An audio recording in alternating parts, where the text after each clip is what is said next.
I think there's a lot of election integrity going on right now. There's a lot of people that are working on ways to hopefully have a free and fair election this time around. We're hoping for it, of course. What else can we do, right? Other than, we can boycott some places. We can boycott corporations. We can boycott the mainstream media. We can start becoming more awake to what's going on.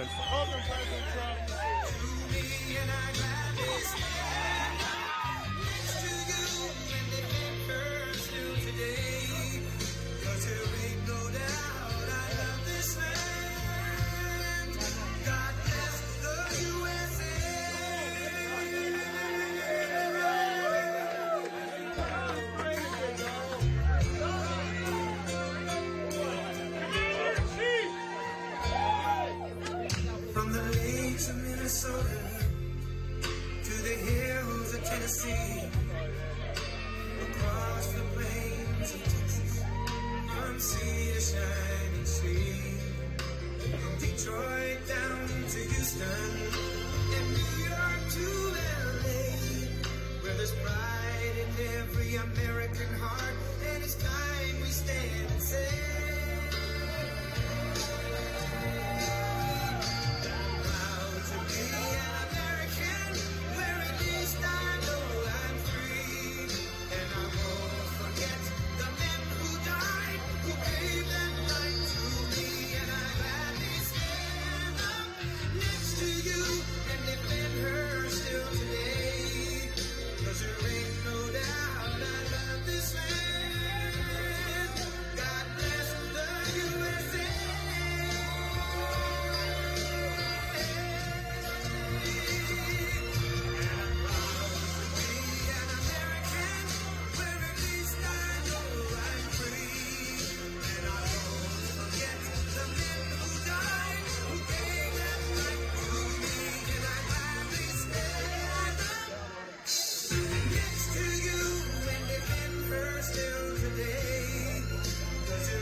I don't have anything. I'm up here all by myself with all the fake news back there.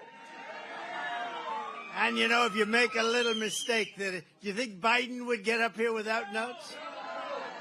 In fact, if he had notes, it doesn't make any difference. He doesn't. Anyway, so I just want to thank you all. This is incredible. These are our friends. These are the people that are going to really help us on that very special evening coming up in 45 days, right? 45 days. And we're going to do something that I think it's the most important election in the history of our country. I used to say that about 2016, but this will be the most important election in the history of our country because our country is going to hell. It's going to hell rapidly. It's not taking long. In fact, it's hard to say this because it's such a negative thought, but 1 year is a very long time. We're actually now even a little less than a year, but that's a very long time. The kind of destruction that they've been doing to our country is just not acceptable. It's not acceptable. They're destroying America. They're destroying our land, our everything. Anything having to do with us, they're destroying. Open borders, high interest rates, high taxes. And nobody's ever seen anything like that. The Afghanistan surrender, what they did there. People forget, the fake news doesn't like talking about that because it's negative. They only want to talk about positive, but they can't find anything to talk about because there is no positive. There hasn't been a positive thing happen in this administration since it came about with a rigged election 3 years ago. There hasn't been a positive thing. If you look back and you want to try and figure out what's gone on, there hasn't been one positive thing, I don't think, that's happened to our country. And I have to tell you, Jimmy Carter, as you know, our First Lady went to the funeral of Rosalind Carter. It was a beautiful event, by the way, and everybody was very nice, really nice. But Jimmy Carter is in his latter years, 99, in his latter years, he's got to be a happy man because his administration was brilliant compared to what we have now. Brilliant. If you look at his administration, he's considered now a brilliant, brilliant president by comparison to what we have now. Look, if you took and you could look at it anyway, I used to say if you took the 5 worst presidents, I could probably say a lot more than that, like 15, 20, but let's be conservative. Let's say 10. If you took the 10 worst presidents in the history of our country and added them together, they would not have done the destruction to our country as this man and this group of people have done, because it's not just this man. This is far beyond this man. I don't know if this man knows what's happening, but there's a group of people that have done great damage to our country, and we have to win. This is the most important. We have to win. We have to get out, and we have to initially caucus. I think we're in good shape with DeSantis. He seems to be dropping like a very, very sick bird into the ground, slowly into the ground. I took it personally because I got him elected. He was dead as a doornail. Now he likes to say, well, I'm not sure if it was that. Let me tell you, he was down by like 40 points. The nomination process was moving along rapidly. He had the primary. He had no chance. The Secretary of Agriculture was up. His name was Adam Putnam. Respected guy, good guy, but I didn't know him. And Ron came to see me begging for an endorsement. I said, Ron, you're dead. You don't have a chance. You're a dead man. If Abraham Lincoln came back from the dead, if George Washington and Lincoln teamed up together and endorsed you, they couldn't do it. He said, sir, the people of Florida love you. They love you. And I believe that if you'd endorse me, I could win. I said, you're at 3. He's at, 40 or something, right? And it was a short time. And I said, he fought for me along with a lot of other congressmen and senators, but he didn't fight like a Jim Jordan or like other people. He fought, but he fought. I mean, at least he fought. He was a live body. And based on that, that was impeachment hoax number 1 and impeachment hoax number 2. So I said, why not? I don't know the other gentleman, Adam Putnam. I'd ever met him. So I said, let's give it a shot, Ron. Let's see. So I endorsed him, and he went like a rocket ship. And he won, and then I had to get him through a general election. He was dying on the general election. We had to do it all over again. We held 2 or 3 rallies for him. The rallies had massive crowds, biggest crowds people have seen in years. Nobody's ever seen rallies like this. Today's not a rally. This is our little friends. And then we're going to another stop about is somebody going to be there too? Are you going to be there too? That's pretty good. That's pretty good. But we're going to a second stop, and then we go back, and then we're coming again next week. And then around January, we'll be coming, and we'll be blitzing this beautiful place that I've helped. that I've helped so much with ethanol, right? You know, DeSantis was opposed to ethanol, you know that, and now I guess, I don't know, I have no idea, I'm not sure, but probably he's in favor of it now. But one thing you'll learn about a politician, when they're against something, that's where they always go, and they'll switch for elections. But so the bottom line is I endorsed him, he won, and then I got him through the second one, and he won by 2 points. And then he did fine as a governor. He was fine. He was better than many. Not as good as some, to be honest. It's very simple. But he wasn't as good as some. We had some great ones. Henry McMaster, South Carolina. Kristi Noem, as you know, of South. They like her, right? They like Kristi. Kristi was very nice. She said, you know, she's only won elections, never lost an election. And a lot of people thought she'd be running for president. And she said, I was watching this. I said, well, that's nice for a change to hear somebody speak honestly. She said, I can't beat him. What's the purpose in running? So I'm going to endorse him because he's been a great president. And I appreciated that. A lot of people appreciated that. Other people like Arkansas, he gets up, right? Asa, right? Asa. I call him Ada. Ada Hutchinson. He's been polling at 0 for 5 months and he's still in. I said, is he still in? You got to tell me, what's the game here? He's got 0. I think he's at 0 for 5 months, and he's still there. And I don't know what these people do. I don't understand it.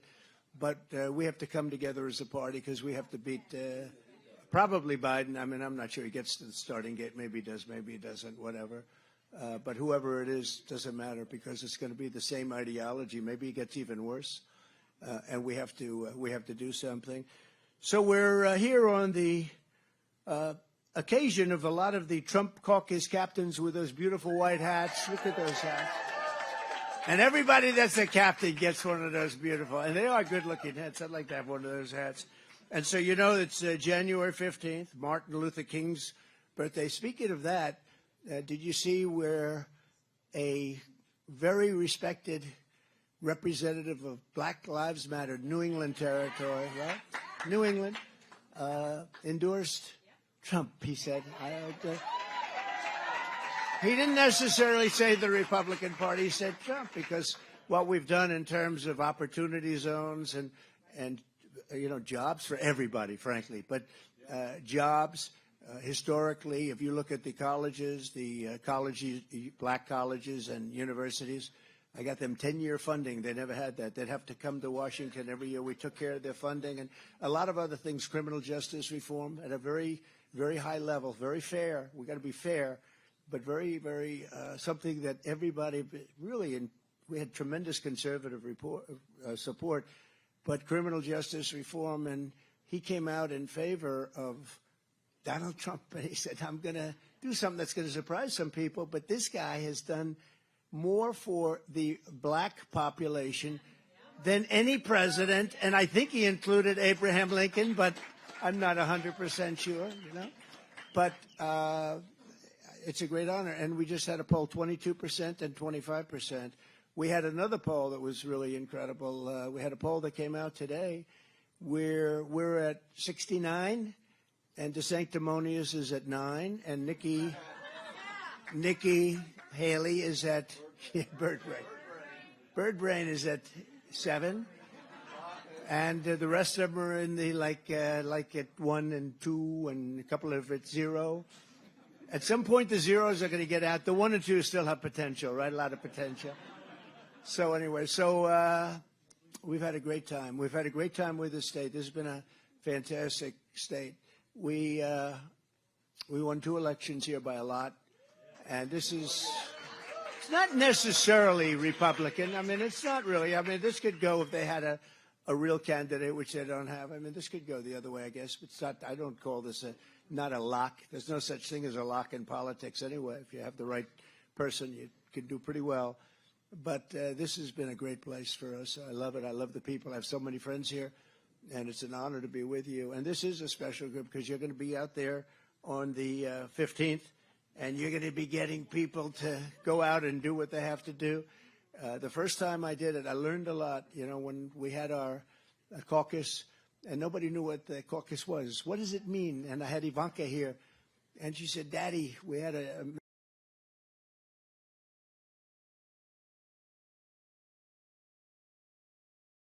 man that didn't quite do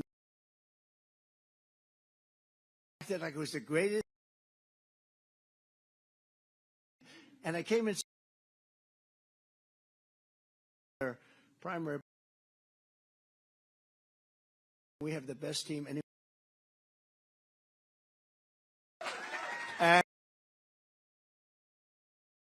we came in second of the about it because we should have minor defeat, but I learned a lot because we then went to New Hampshire and we won big, and we went to South Carolina, we won big. They said, no, you won't win because that's the military and that's Bush. I said, no, I think the military is Trump. And we won. And we won big. And then we just ran the tables, didn't we? We went to Florida and we beat a senator and a governor of the state, and by a lot, and we just ran the tables. It was an incredible thing. We went to Indiana. Bobby Knight just died. Indiana had a great coach, for those of you that are basketball fans, right? Would you say? A great coach. He had the last, I guess it was the last undefeated team. They were like 38-0 or something. They won the national championship. And he tended to do it with, I mean, he had some very good players, but he tended to do it with teamwork as opposed to, you know, the star player. And he was a fantastic coach, and he was a big fan of mine. He went to, a friend of mine said, you know, when you get to Indiana, if you could ever get Bobby Knight. I said, you know, it's an amazing thing. Bobby Knight called me 2 years ago, before I even really considered heavily doing this. He said, I don't know you, but you should run. And if you run, I'll support you, and you're going to win.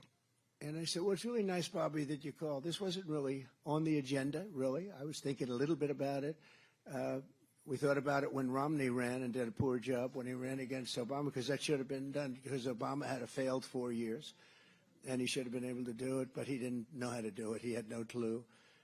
And they did a poll, and I was way up. I think it was either Deface the Nation did a poll.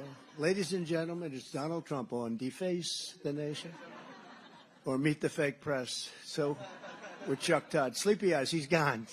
He's gone. Sleepy Eyes, Chuck Todd is gone. Eventually they disappear. But, and he hasn't disappeared, but sometimes the bad ones should, because we need an honest press. We really need an honest press. So we looked at it then, and then we looked at it. But Bobby Knight called me, and it was an amazing thing. I have a lot of papers on my desk, tremendous amount of stuff. I do a lot of things. You know, I'm running a business, and I'm thinking about this. And even when I was doing this, I was running a business. And so what happened is, giving you serious thought. So Bobby Knight called. He said, you just call me back at this number. And I had his number. I wrote it down. And I put it in, it's just almost like from God. So I put it in a stack of paper that was 1.5 feet, 2 feet high on the left of my desk. And I had another stack and another. I had 3 big stacks of paper, thousands of pages. And we were now coming to Indiana. We were doing great. We were doing great here. We were doing great everywhere. But we were on the march. And I came from, somebody that a lot of people said, he's just doing this for fun. I said, you call this fun? You think I'm having fun? You get indicted every week for nothing. Ladies and gentlemen, Al Capone Al Capone got indicted once. They got me 4 times because I protested an election. I protested election, and they indict you. These people are sick, and they're bad. But so I'm sitting at the desk, and a friend of mine's there, and he said, and he knew something about Indiana. He said, if you could ever get, now this was 2 years ago that Bobby called.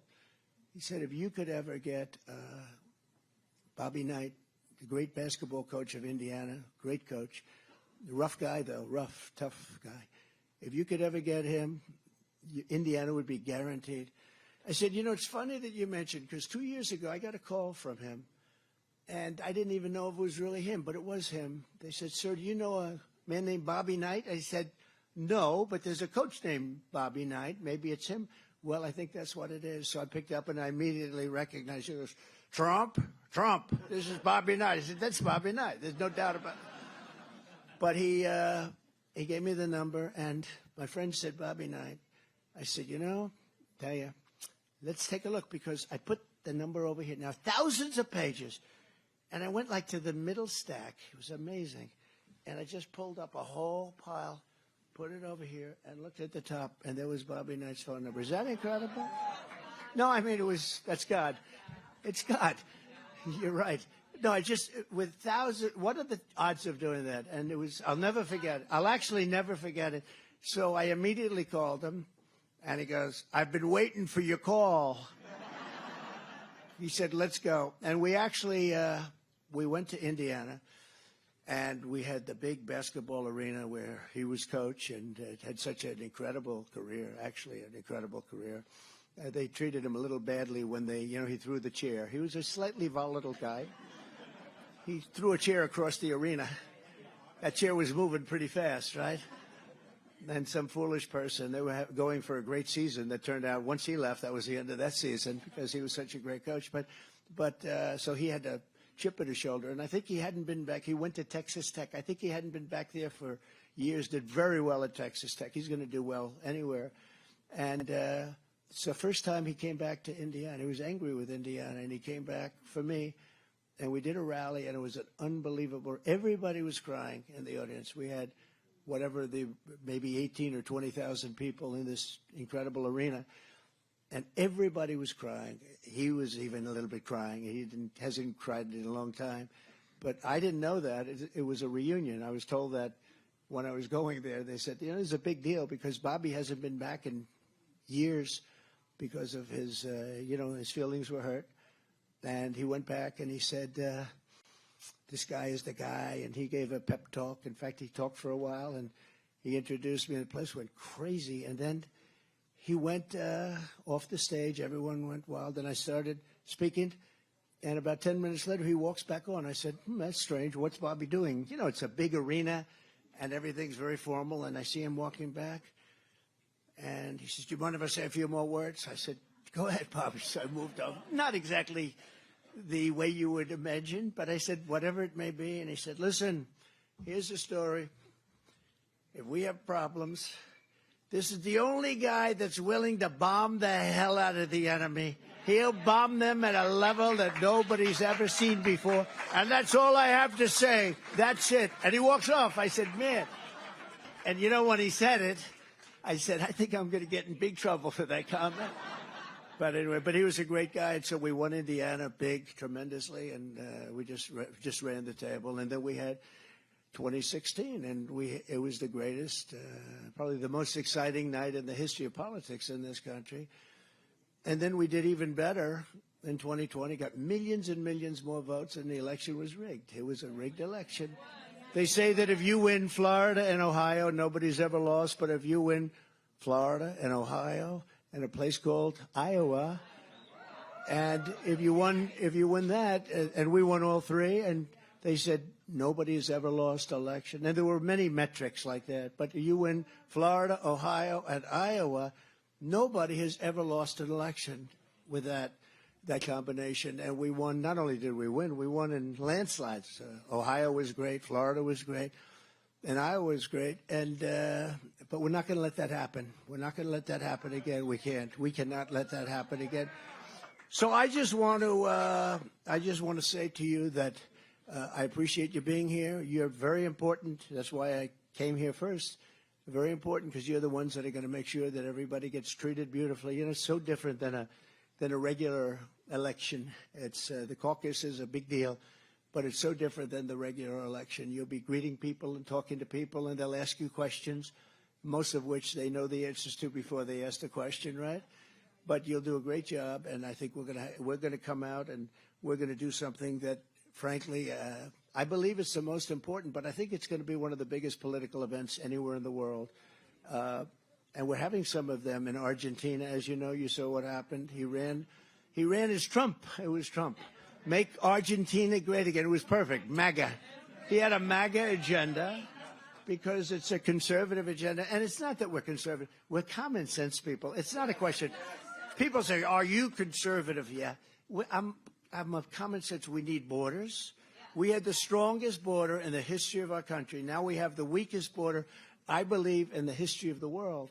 In the history of the world, because there's never been any country, a third world country, wouldn't allow people to come. And they're coming in from mental institutions. They're coming in from all over the world. They're coming in from jails and prisons. There's a slight difference between the two.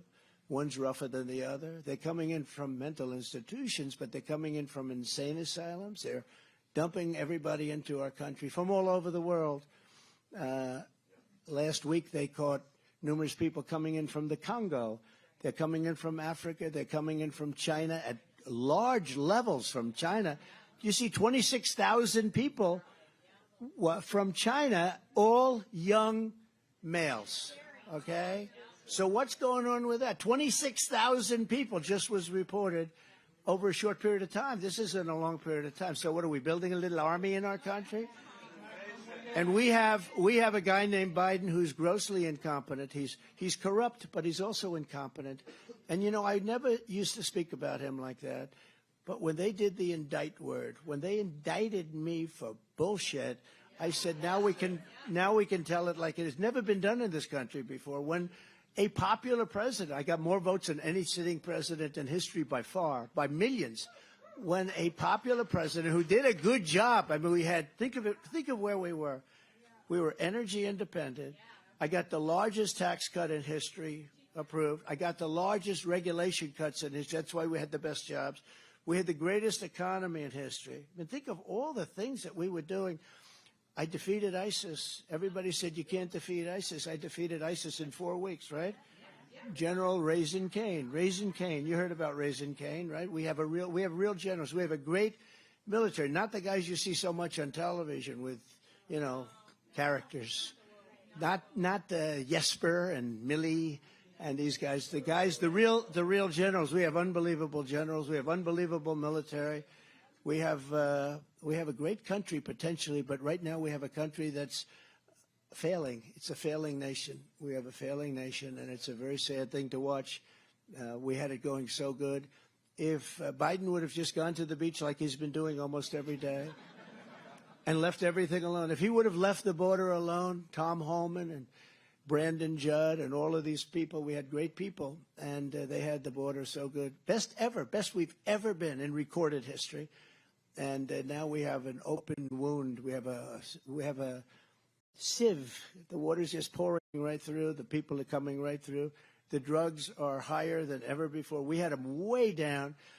And I had a deal with President Xi of China. They were going to criminalize fentanyl. If you make fentanyl and you get caught, they're going to criminalize it. And you know what their penalty is if you get caught with drugs? Death penalty for drug dealers and for drug makers.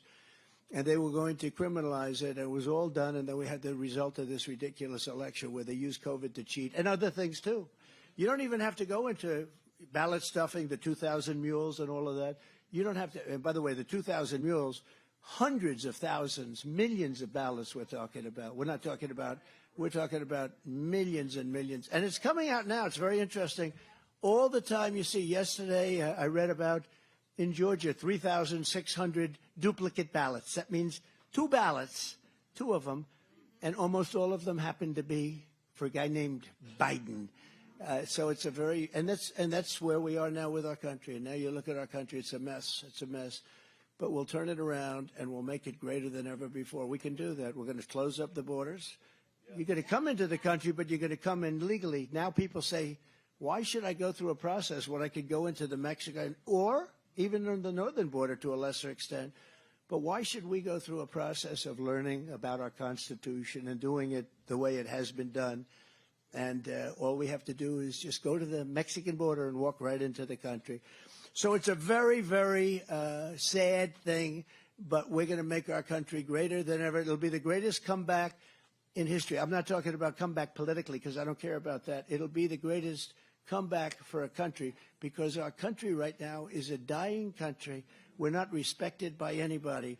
If I were elected, you wouldn't have had Ukraine, thousands, hundreds of thousands, and include Russia, all of these people that are dying, fighting. They would have never been fighting.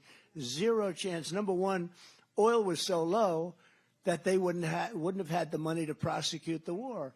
You know, we had oil at $40 a barrel. Now it's $100 during this period. And, you know, Russia can proudly say or unproudly say that there's never been a thing like this where a country is making a lot of money by fighting a war. So Biden is keeping these prices so high, and he wants to end the war. But the war's never going to end because they are a money machine right now. They're making so much money, and they're fighting, and they're killing a lot of people. You look at what's going on, and it would have never happened. Zero chance. And I told Putin, I spoke to him, it was the apple of his eye. There's no question about it. But I said, Vladimir, if you do that, it's going to be rough. I won't tell you exactly the conversation, but he said, no way. I said, way. It's going to happen. Way. And he didn't believe me, but he believed me 10%, and that's all he needed. And I had the same conversation with President Xi of China, and I talked about that in Beijing, that if you go into Taiwan, we're going to have real problems if you do that. We're talking about Beijing. And he would have never, we didn't even talk about Taiwan, right? These things weren't really even discussed. When I left, I remember 28 bombers, right after I left, 28 bombers flew right over the middle of Taiwan. And that's just there waiting. I mean, it's waiting. And now we bring up to the one that's just happened over the last couple of months is Israel would have never happened. Zero chance. Zero chance. You had a country, Iran, which is doing all of the funding. They were broke. People weren't allowed to buy oil there because I said, if you buy there, you're not going to do any business in the United States. So China wasn't buying, and India wasn't buying. Nobody was buying. And they didn't have the money to fund anything. Now they have $250 billion in the bank. 250, not including the $6 billion they got for 5 hostages. $6 billion. They released $6 billion, and the other one is pretty incredible. They just, you read about it 2 days ago, for electric. You know, they sell electric to Iraq, and we had control over it, and they just released $10 billion for the electric. $10 billion, so they have $6 billion and 10, but that's peanuts. The big thing is the oil. And they released all of our sanctions, all of the things that we had going where we would have had a deal. I think we would have had a deal with Iran within 2 weeks of the election, had the election been an honest, not rigged election. So many bad things have happened to our country, but we're going to turn it around. And I think we can do it fast. We're going to drill. We're going to be drilling like you have never seen before. We're going to end your mandate on cars. You know, you have cars. Here's the problem with an electric car. They don't go far. Very simple. Somebody would say, I wish I could make it more complex. Like, here's the problem. They don't go far. They cost a fortune. But they don't go far. So unless you want to go to the local store or something, you're not going to buy it. If you say, let's take a trip to, let's see, what's a nice place around? Let's go to Ohio. Let's say, yeah, let's go down to Florida. No, you'd have to make 30 stops, right? You don't want to go to Florida. Too many stops. But, you know, you have to make all these stops. They take a long time. The whole thing is ridiculous. It's almost like, and, you know, the new one is they want to make army tanks. They want to do the army tank thing. You know about that. They want to make army tanks all electric. Do you believe? We have the greatest tanks in the world. And we do the best tanks. We do the best submarines. We do a lot of the best things. But we make the greatest army tanks. They want to make them electric. Now, think of this. They have the same problem. They don't go far, right? They don't go far.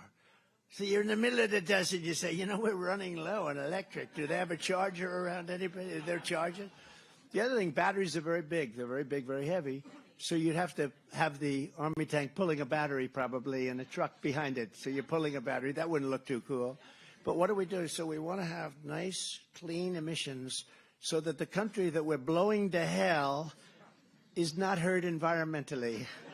Now, it's the same thing with planes. They want jet fighters. They want you to use a certain type of biofuel and it's a fuel that is 15% less efficient for the plane.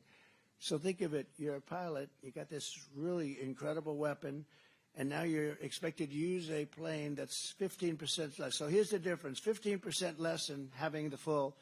The difference is, one, you get blown out of the air and you don't have a chance. The other one is they don't have a chance against you. But they want to do that so that we protect the environment over the country that we're bombing the hell out of.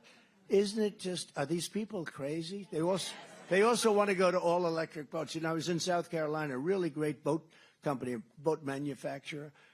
And I said, so what's the big problem? Well, sir, they want us to start thinking about going all electric boats. I said, wouldn't that be very heavy? He said, heavy? The whole boat's going to be a battery.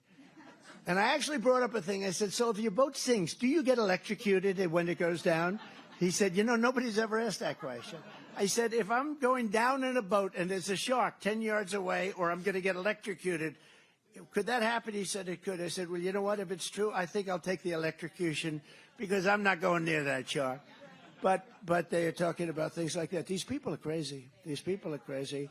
They want to make all electric trucks, the big 18-wheelers, the biggest trucks. And she says, wait, oh, you drive. Can you imagine? So if you go to like a Peterbilt or one of these great truck companies, and if you have a truck, big one, they can go 2,000 miles on a big tank of diesel. An electric truck, big one, will go 300 miles. So that means you're stopping 6 or 7 times. You talk about supply chain problems. You're going to stop 6 or 7 times. And the load, it's not as good. It's not as... The whole thing is a disaster. And I met with trucking companies. They say, we tell them this. A child would understand it in 5 minutes, and they wouldn't do it. We tell them this, and it has no impact. You drive a truck? What kind of a truck is it? What? I drive a school bus, too. And how do you find it from the standpoint of the electric? It's ridiculous. We have 2 battery-operated school buses in Cedar Rapids. They're Right. really good for 3 years. So she has 2 buses that are operated by electric, by battery, and they're good. In other words, Really good for 3 years. that's because the battery is no good, right? And that's about 90% of the cost. Yeah. And the other ones you could keep them going forever, right? Absolutely. We've got buses from 2009. But see, at least a school bus, you'll have a shorter day or shorter this and that and shorter stuff. No, I drove a dump truck. You couldn't do that in town. You can't do it. No. Your loads. As a truck driver, you're going to be screwed out on the road. Because Well, no, you're going to be getting your battery charged. hours are going to be so screwed up. Nobody's going to. And this is a truck driver. You don't look like a truck driver to me, I'll tell you. That's one hell of a truck driver.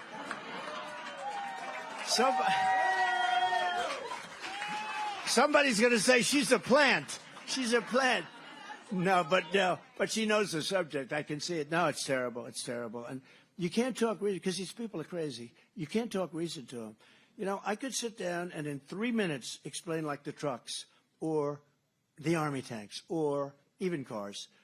But at least with cars, you could say, hey, if it's a short distance. And you should be able to buy electric, but you also should be able to buy gasoline-powered cars. We have all the gasoline that China doesn't have it. China, all of this that you're seeing with the UAW, it's going to turn out to be a disaster because they haven't done anything about this electric car mandate.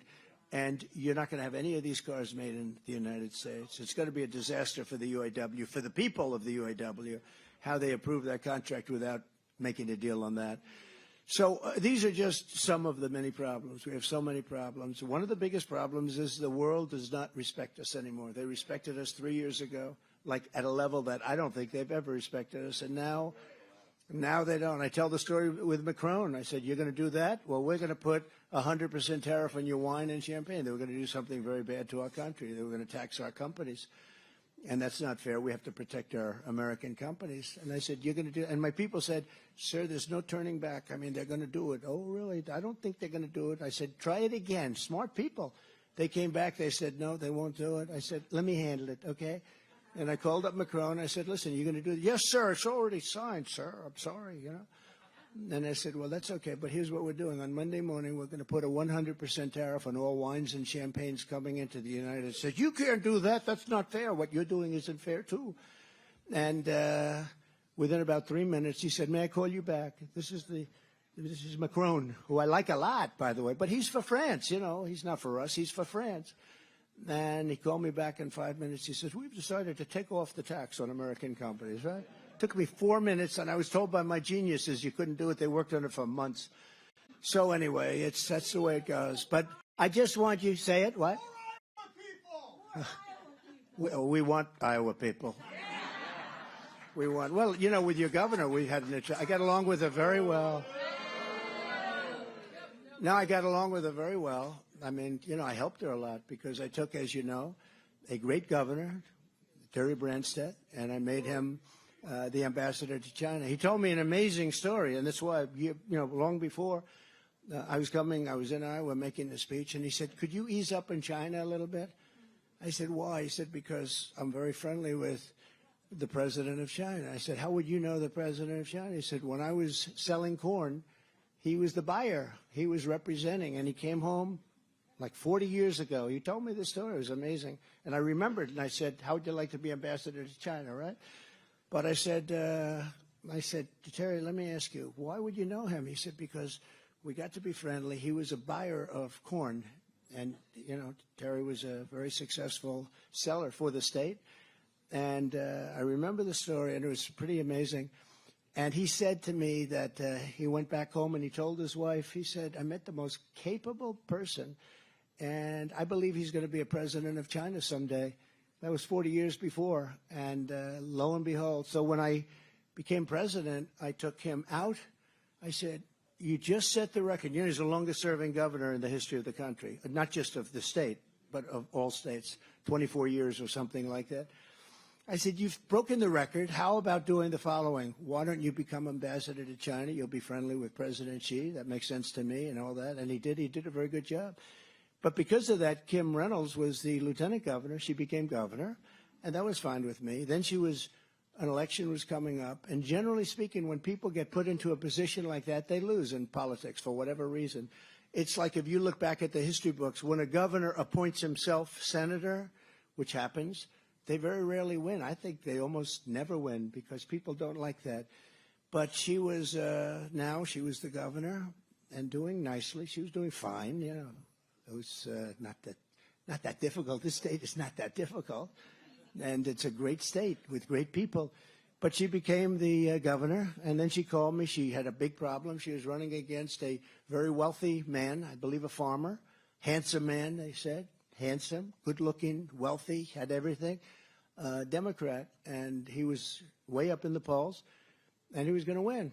And I came in, I did a big rally, I did a big endorsement of her, I fought like hell, and she ended up winning, right? And then the second time was much easier, but I also kept you in the position of first. You were first in the nation, which I didn't have to do.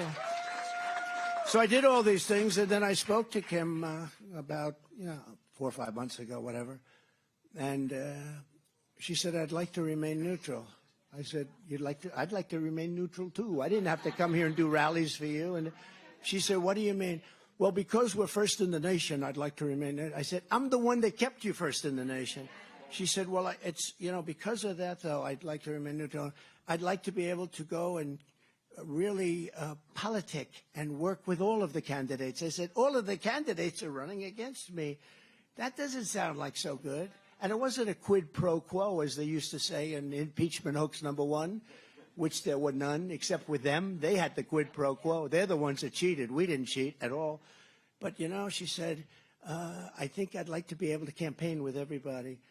I said, so you're actually telling me that you want to be able to campaign with everybody because you're first in the nation. I'm the one that made you first in the nation, and I would have done it anyway, but I would have done it anyway. And I said, all right, that's a very shocking thing, but you don't have to have it. I wouldn't, she's not here. I wouldn't have her here. So that's the way it is.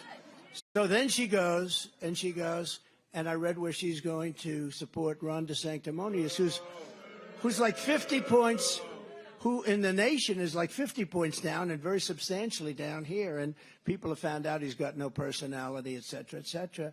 And, after all the things I did, then he said, essentially, he said, I have no comment. Are you going to run against the president? He said, I have no comment. When he says he has no comment, that means he's running. So I said, if you're running, oh, he's running. And my people, these geniuses all over the room, they said, sir, you shouldn't hit him. He's a Republican. I said, I don't care if he's a Republican. And we hit him rather hard. And he went down. He went down like all the others. So he went down, and it was one of those things. But she said she's going to endorse him because he worked very hard. Now, how do you endorse somebody that's 40 or 50 points down? There's got to be something there. So I'm not. Now, I can only tell you this, and I have nothing. I mean, that was her choice to do this. But I believe in loyalty. I didn't say I'm going to do this. I don't care if she endorses me or not. It's not going to make any difference because the only endorsement that matters is a Trump endorsement. I hate to say it. But when somebody does that, that's a lack of loyalty. And my people all told me, sir, don't bring up a story like that, because I'm just doing this now because we're all working for the same thing. We want to win this election. We're going to take back our country. But they said, sir, people don't care about loyalty. I said, I think they do. And I've been right, because here's what happened. 6, 7 months ago, she was the most popular governor in the country. Do you know where she is now? Last. She went from most popular governor in the country to the least popular, and he's right down at the bottom, too. So she went from the most, and I was even surprised to see this, but she went from the most popular governor in the nation to the least popular governor in the nation. Same chart, same poll, very respected, everything else. It's shocking. But look, I wish her well. I mean, to me, I got along with her great. I did a lot for your state with your, all your breakage, all your floods. You have so many floods I've never seen. I think you had record floods. We took care of Iowa better than any president ever, including the ethanol. But all of the problems that you were having with the heavy rain and the heavy falls and the breaking dams and everything else, we took care of everything. So you really like to be shown some support when that happens, right? I don't think that's abnormal. And I mean, she's supporting a guy that fought ethanol. He fought your Social Security. He fought Medicare. He wanted to raise Social Security up to 70, and he fought against Social Security. But he also fought ethanol, because that's very personal to you, and he fought it very hard. And he fought the farmers, the farm bills and everything else. I did just the opposite. By the way, with China, I got the farmers $28 billion from China. I went to Sonny Perdue, the Secretary of Agriculture, our secretary, did a good job. I said, Sonny, the farmers in our country have been treated very badly by China. Most of you that are in the business know that. And I said, what kind of damage have they done over the last 4, 5, 6 years? And he came back the following day. He said, about $28 billion. I said, okay, China's going to pay him. And I took it out of the tariffs. I gave the farmers. Any farmer here get checks from me? Because, right? Yeah. A lot of jobs, too. Remember I said to everybody, because the farmers were very loyal, they stuck. I said, we're going to go through a nasty process with China. They're not going to want to buy. They're not going to, all of the different things. I said, we're going to go through this process. Just be loyal. We're going to win, but you have to stay loyal. And they were unbelievable. I watched, as I think NBC Today Show, if you can believe it. I don't know what I was watching it for. But they interviewed a farmer, and he was having a hard time. During the administration, very beginning, he said, no, but President Trump is doing right. China stopped buying. And we made one of the greatest deals. But I don't talk about it because of COVID. I talk about USMCA, that's Mexico, Canada. I talk about the deal with Japan, the deal with South Korea. I don't even talk about the China deal, but China deal is probably the best of all. They have to buy $50 billion worth of our product. But I gave the farmers of our country $28 billion. And I said early on, because I knew we were going to win the negotiation. It wasn't even that tough, frankly. But nobody else did it. Bush didn't do it, and Obama didn't do it. Nobody cared. Nobody fought for the farmer. I fought for the farmer. But they didn't do it. I knew we were going to win, but I said, you got to remain tough. You got to remain solid. And they were so unbelievable. The farmers were so incredible. He said, President Trump is doing the right thing. I mean, we're hurting right now, but he's doing the right thing. We have to stick with him. And all of a sudden, the dam broke, and we made an unbelievable deal, and we gave you $28 billion. And I say, sometimes I say it a little bit flippant, and they say, please don't say that. Please, sir, my people, please. I say, listen, we're going to win Iowa. Well, how do you know, sir? Because I got them $28 billion for the farmers. I'll be flippant. I mean, maybe you'll have an upset. Who the hell else? Biden doesn't even know what a farmer is. Biden. Can you imagine Biden laying in bed at night, tossing and turning, thinking about how he's going to screw China for $28 billion for the farmers? I don't think he's going to be doing that, right? Sweating at night. No, he's a sound sleep. They gave him his milk and they put him to bed. He doesn't give it yet. So anyway, we did a great job for you, and I appreciate it. Listen, so we will caucus. Okay, thank you. I appreciate it. We got to do it. You know, the most important thing we have to do, and less so in this state because your elections run properly, but they only focus on the 6 swing states, 7 or 5, depending on your definition of swing state. But those 5 to 7 states, that means so much. And I think we're going to maybe do a lot better than that. I think we can run the table and many cases. I think we're going to do a lot better in places that normally wouldn't be considered Republican territory. But let's not assume that. And you look at your 5 or 6 swing states. I think that that's the only thing I ask, is that I ask those states in particular, less so you, but those states in particular, to guard the vote. I use the term guard the vote because we have all the votes we need. We're going to have. I was in Florida yesterday. We're driving about 10 miles to a location for a meeting, and every house had Trump 2024 on it. We have all the votes we need. What we have to do is guard the vote. We don't need. We have found, 1 million votes someplace. When I was watching Pennsylvania, it was so sad to see. We had that state. We were up by, I think, 700,000 votes with 73% of the vote, and all of a sudden it was tied. And it was so terrible what happened. You take a look at the states. So we have it all documented, too. I hope one of the great things about these, if the judge allows us, the judges, that somebody's got to allow this thing to be prosecuted. We want to show how we won the election, not for purposes of what we want to do is we want to win this one that's coming up, because it's a lot simpler. Think to the future. But you have to learn from history. If you don't learn from history, you're a fool. And we have to learn from history. So I hope that that's going to happen, because we have so much evidence. And everybody knows it, and they know it. The one thing they don't want to talk about is the election. They don't want to talk because they're guilty as hell. They cheated like hell. They know it. And you'll never find out all the ways. But we don't need all the ways because, it was, I think, 22,000 votes separated it.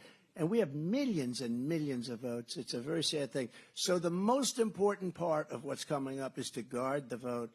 And you should go into Detroit, and you should go into Philadelphia, and you should go into some of these places, Atlanta, and you should go into some of these places, and we got to watch those votes when they come in, when they're being, shoved around in wheelbarrows and dumped on the floor, and everyone's saying, what's going on? We're like a third world nation, and we can't let it happen. So I really appreciate it. Caucus captains with all those beautiful hats, and anybody that becomes a caucus, we give it to the people that are the captains. But I think we're going to have a phenomenal night. So it's 7 p.m. on Monday, January 15th, Martin Luther King Day. And I really appreciate that. And I'm very glad they didn't give me any notes, because if I did, I would have been reading. I would have been saying, thank you, here's Biden. Thank you. I saw something the other day that was incredible. He's taking questions. And again, I wouldn't talk this way, but he indicted me. Can you imagine? I got indicted. I'd never heard. The Wharton School of Finance, they didn't have a subject on you get indicted. It wasn't like something you think about, right? My father, my mother and father, they're looking down. My son got indicted more than Alphonse Capone. Don't forget, Al Capone was the toughest, meanest guy. If you had dinner with him and if he smiled the wrong way, where he thought you were maybe smiling about him or mocking him, you were dead. You're a dead person. Scarface, you ever hear? Al Capone, Scarface. That was where the movie came from. He had a scar from here to here, and he didn't get that scar from playing tiddlywinks. Do we agree? He got indicted 1 time. I got indicted 4 times for nothing, And, I think one of the reasons our polls are so high, I think they're 25, 30, 40% higher than they might have been. One of the reasons is because of that, because people get it. They don't like to see it. They've weaponized the Justice Department against Republicans, against me, against churches, against parents. Against parents in favor of school boards that are run horribly. So I think what they did was a big mistake. I know that they had 2 other options, and they said, don't do it again. They're going to indict him into the White House. Don't do it again. So it's one of those things. But it's very sad for our country. When that happens, I think it's a very sad day for our country. So if you would work really hard, make sure that you're all working that night. Bring as many people as you can to vote, and do the caucus like nobody's ever done the caucus before. And we're going to win that, but we have to win the other. And I think that sends a really good signal. The more we win, they're going to see that signal for the November election, and we have to win. The one way you do win is you swamp them. If you swamp them, there's a point at which they can only cheat so much. They will cheat. They're going to try and cheat like hell. It's so sad to see. It's so sad to have to report. But if we swamp them, and part of swamping them is winning the primaries in record numbers, and I think we're going to do that. We seem to be doing it everywhere. We love you very much. Thank you very much. And remember that date. Remember that date. Thank you all very much. Thank you.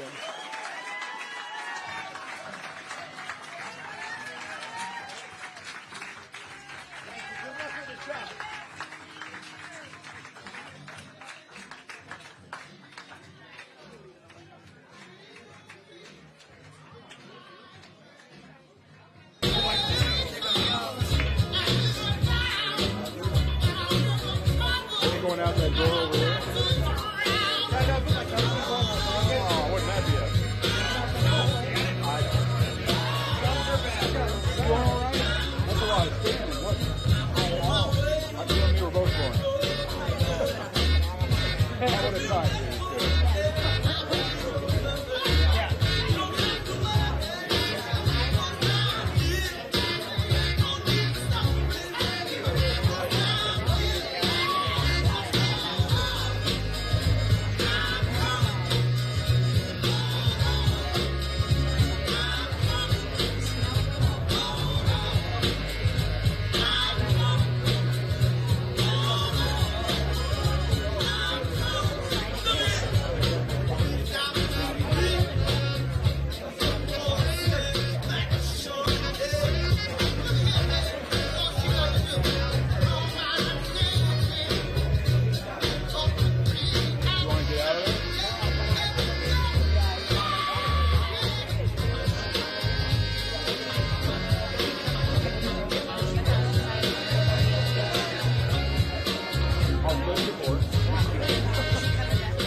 Please welcome the next president of the United States, President Donald J. Trump.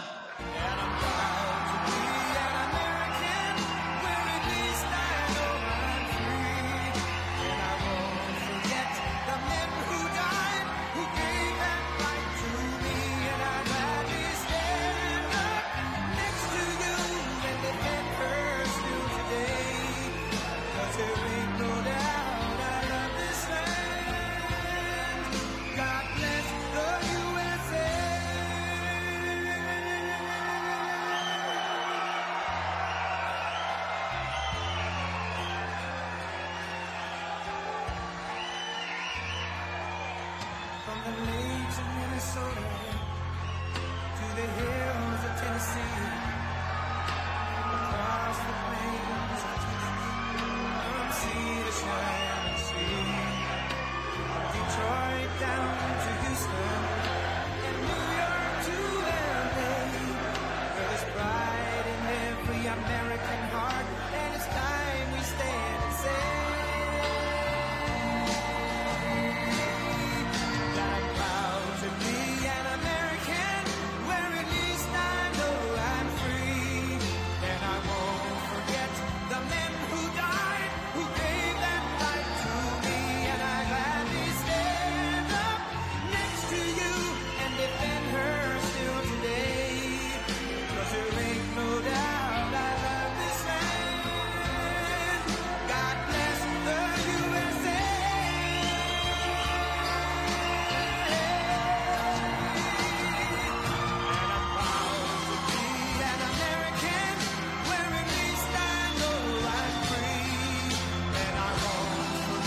The men who died, who gave that right to me, and I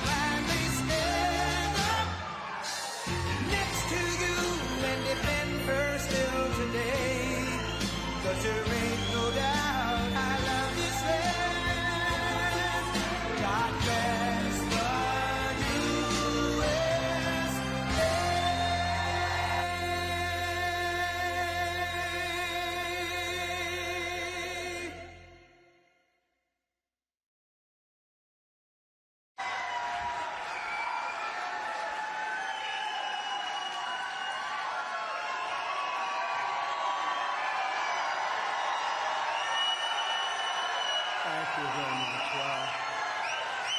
Hello, Iowa. Thank you very much. Thank you very much. What a place. I'm thrilled to be back with the thousands of proud, hardworking patriots in the heartland of America. This is the heartland. As you know, we're just 44 days away from Iowa's first in the nation caucuses. You know I kept you as first in the nation. Don't let other people take the credit. We kept you there. On Monday, January 15th, we're going to win the Iowa caucuses, and then we're going to crush crooked Joe Biden next November. And we are going to very simply make America great again.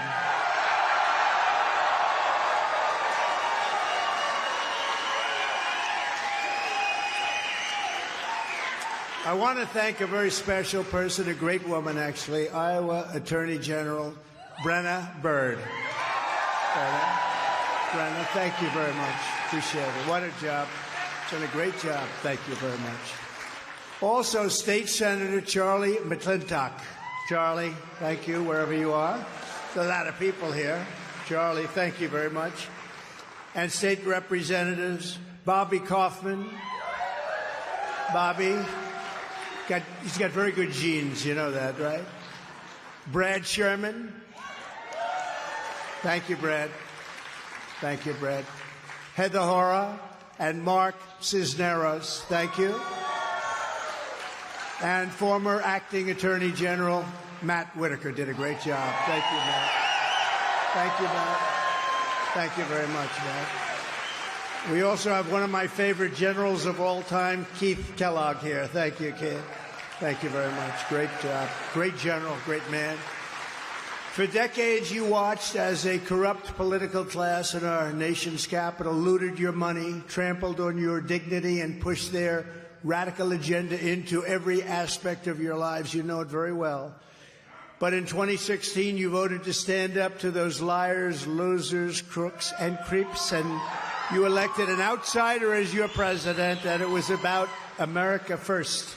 We want to put our country first. They haven't done that in a long time, but we did it for 4 years, and that's why we did so well. That's why it was one of the great presidencies, they say.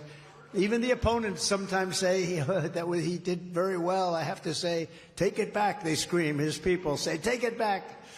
From that day on, our opponents, and we had a lot of opponents, but we've been waging an all-out war in American democracy. You look at what they've been doing, and becoming more and more extreme and repressive. They have just waged an all-out war with each passing day.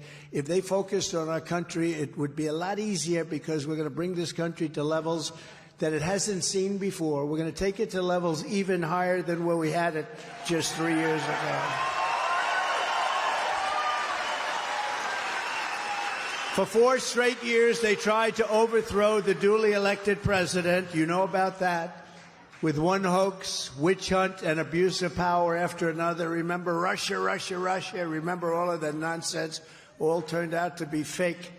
Then they rigged and stole the election of 2020. They rigged it and they stole it.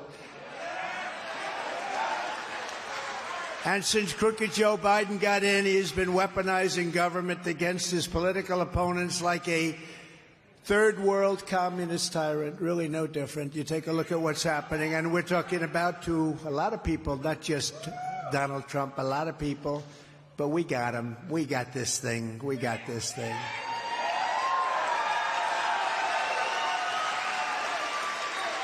But crooked Joe Biden's banana republic ends on November 5th, 2024. It's a banana republic.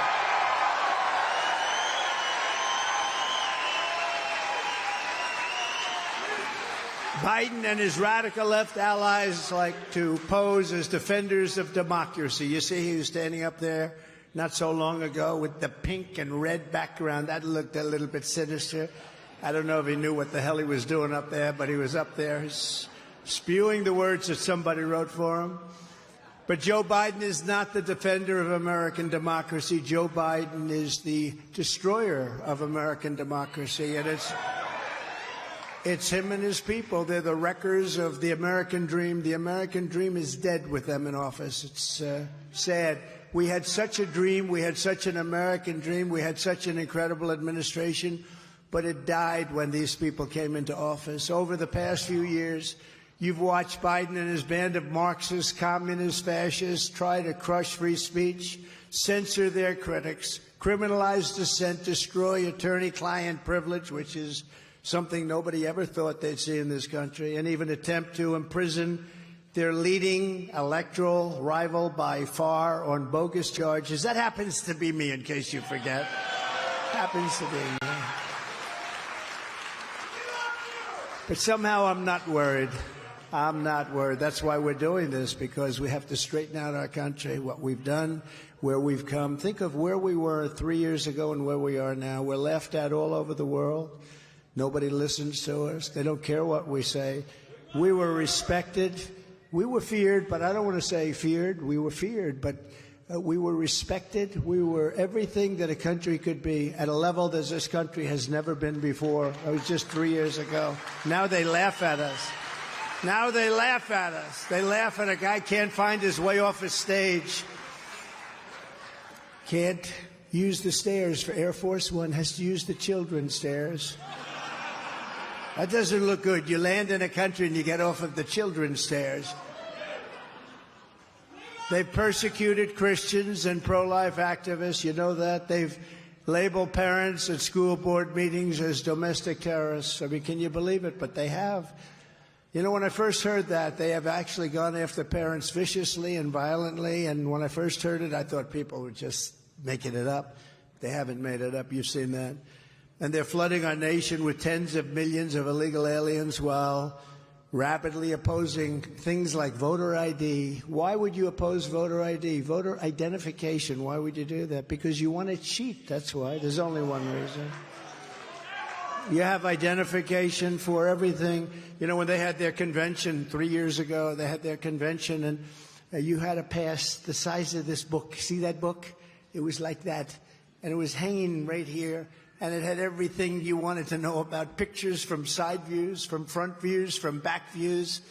That was their convention, but no good for voting. They don't want voter ID. So if Joe Biden wants to make this race a question of which candidate will defend our democracy and protect our freedoms, and I say to Crooked Joe, and he's crooked, the most corrupt president we've ever had, we will win that fight, and we're going to win it very big, very big.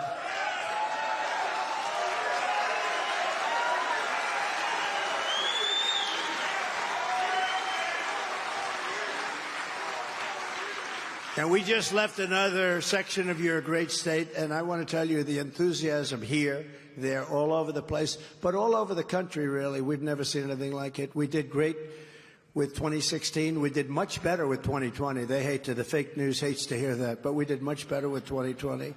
Millions and millions of votes more. But the enthusiasm now is even greater than that. I've never seen anything like it, and you understand what I'm talking about, because we have to take our country back.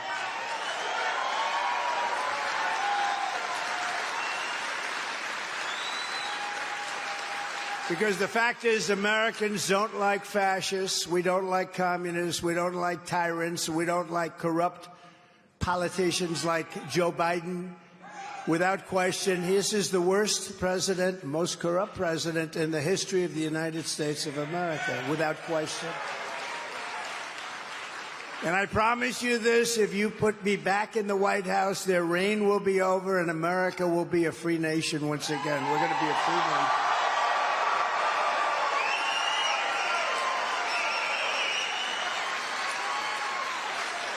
Before Crooked Joe, no president in history ever weaponized the full force of the Justice Department, local attorney generals, and district attorneys against American citizens or people running for office.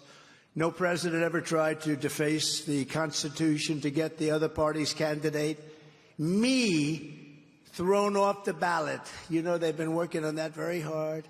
You know, they always say disinformation and misinformation, almost the same, but not quite. But disinformation and misinformation, they always say, we want to really run against Trump. If they wanted to run against me, they wouldn't have indicted me 4 times and fought like hell to keep me off the ballot. But the fake news, And the stupid people at the Wall Street Journal editorial board, they said the other day, well, they really want to run against Trump. Look, they said that in 2016 and we won. They said that in 2020 and we did much better than anybody. We got the most votes of any sitting president in history. Many millions of votes more than we got in 2016. We did much better. 2016 was good, but we did much better in 2020. The last person they want to run. So, but you have the stupid media, the dishonest media, the fake news media saying, well, you know, they really want to run against Trump. They don't want to run. And by the way, we're about 60 points up on DeSanctimonious and 65 points up on Nikki Haley. But these attacks on the 14th Amendment are interesting because they had no case, and we've won every single one of them. And we've gone before some major leftist judges, and we've won every single one of them. But they attack and attack and attack, and they think you're going to, you know, we're going to demean. They're going to want to demean and hurt and harm and destroy your reputation so you can't run. But in this case, so far, we got to keep it that way. It's backfired. And to be honest with you, I'm much more popular now than I would have been if they didn't do it. If they didn't do it.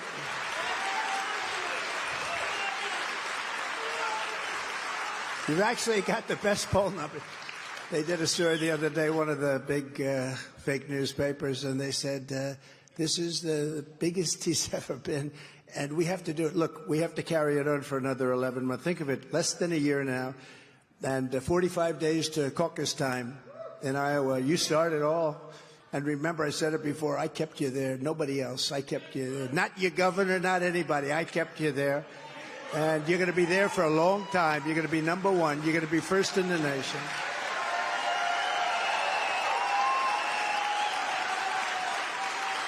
And no president ever sent the FBI to raid the home of his opponent for crimes that he himself actually committed. He committed crimes. This campaign is a righteous crusade to liberate our republic from Biden and the criminals in the Biden administration. They're criminals. They're criminals that think they can do whatever they want, break any law, tell any lie, ruin any life, trash any norm, and get away with anything they want. They want to control your speech, and they want to control your social media. They want to control what car you drive. How about that? Who wants to buy an electric car? They're for sale for nothing. Well, it's okay if you want to go about 5 miles away from your house, but get back quick. They don't go far. They want to talk about your dishwashers and how much water you're going to have in your dishwasher, even though they don't work. And all of the other things that you have that were so precious and dear and that you never really appreciated until now because they want to take them away. Your heating and cooling in your house, they want to change it. They want to change everything. These people are sick. These people are sick. Not in his house, right? Not in his... 1 year from now, the American people are going to fire crooked Joe Biden and the Democrat Party in a political earthquake that will echo all around the world, all around the world. Once and for all, we're going to end the era of hoaxes and witch hunts and censorship and lawless political persecutions. We're going to save our democracy, and we're going to bring our country back from hell, because our country's in hell. Laughed at all over the world. Just this week, Biden's Homeland Security Secretary even admitted that they are weaponizing artificial intelligence to target American citizens for political speech. Did you hear that? He admitted it. Well, at least he was honest. When I'm reelected, I will cancel Biden's artificial intelligence executive order and ban the use of AI to censor the speech of American citizens on day one.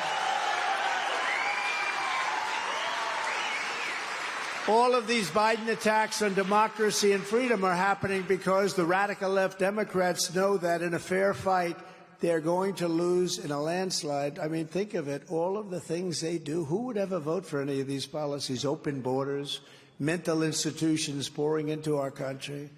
Under the Trump administration, we built the greatest economy in the history of the world. There's never been an economy like we had. with soaring incomes, rising wages, and household net worth hitting the highest level ever recorded, by far greater than now and by far greater than at any other time. When I was your president, the 30-year mortgage rate reached an all-time low of 2.65%. Doesn't that sound good? Doesn't that sound good? Today, you can't get the money no matter what you want to pay, and you can't buy a house. Inflation was basically zero, and we had gasoline down to $1.87 a gallon. The American dream was alive and well like never before in our country. People were thrilled. They wanted to get jobs. They had the best jobs, the best job market. Nobody's ever seen an economy like we had. But thanks to crooked Joe Biden and his goons that surround him, today the American dream is dead. It's a dead dream. In the past 3 years, thank you very much, darling. I love you too, actually. In the past 3 years, Biden and the radical left Democrats spent $12 trillion wasting colossal amounts of your money on socialist scams that caused cumulative inflation of over 20%. Think of that. As a result, the average 30-year mortgage rate is now 7.8%, but you can't get it, so it doesn't matter. The typical family lost hundreds of thousands of dollars in purchasing power when buying a home. And thanks to Biden's insane Green New Deal, families can't even afford to buy a car. You can't afford to buy a car. Who'd like to go out and buy a car? Although you might get one electric one now. They were very expensive, but now they can't sell them. They can't sell them. People want to be able to drive for about 45 minutes, you know? But while Biden has crushed the American dream, we will revive the American dream, and we will bring it back bigger, better, stronger than ever before, and we're going to bring it back fast. They'll bring it back fast. It's going to happen very quickly. We're going to drill. You know that. We're going to drill, baby, drill, drill. We're going to get your energy down.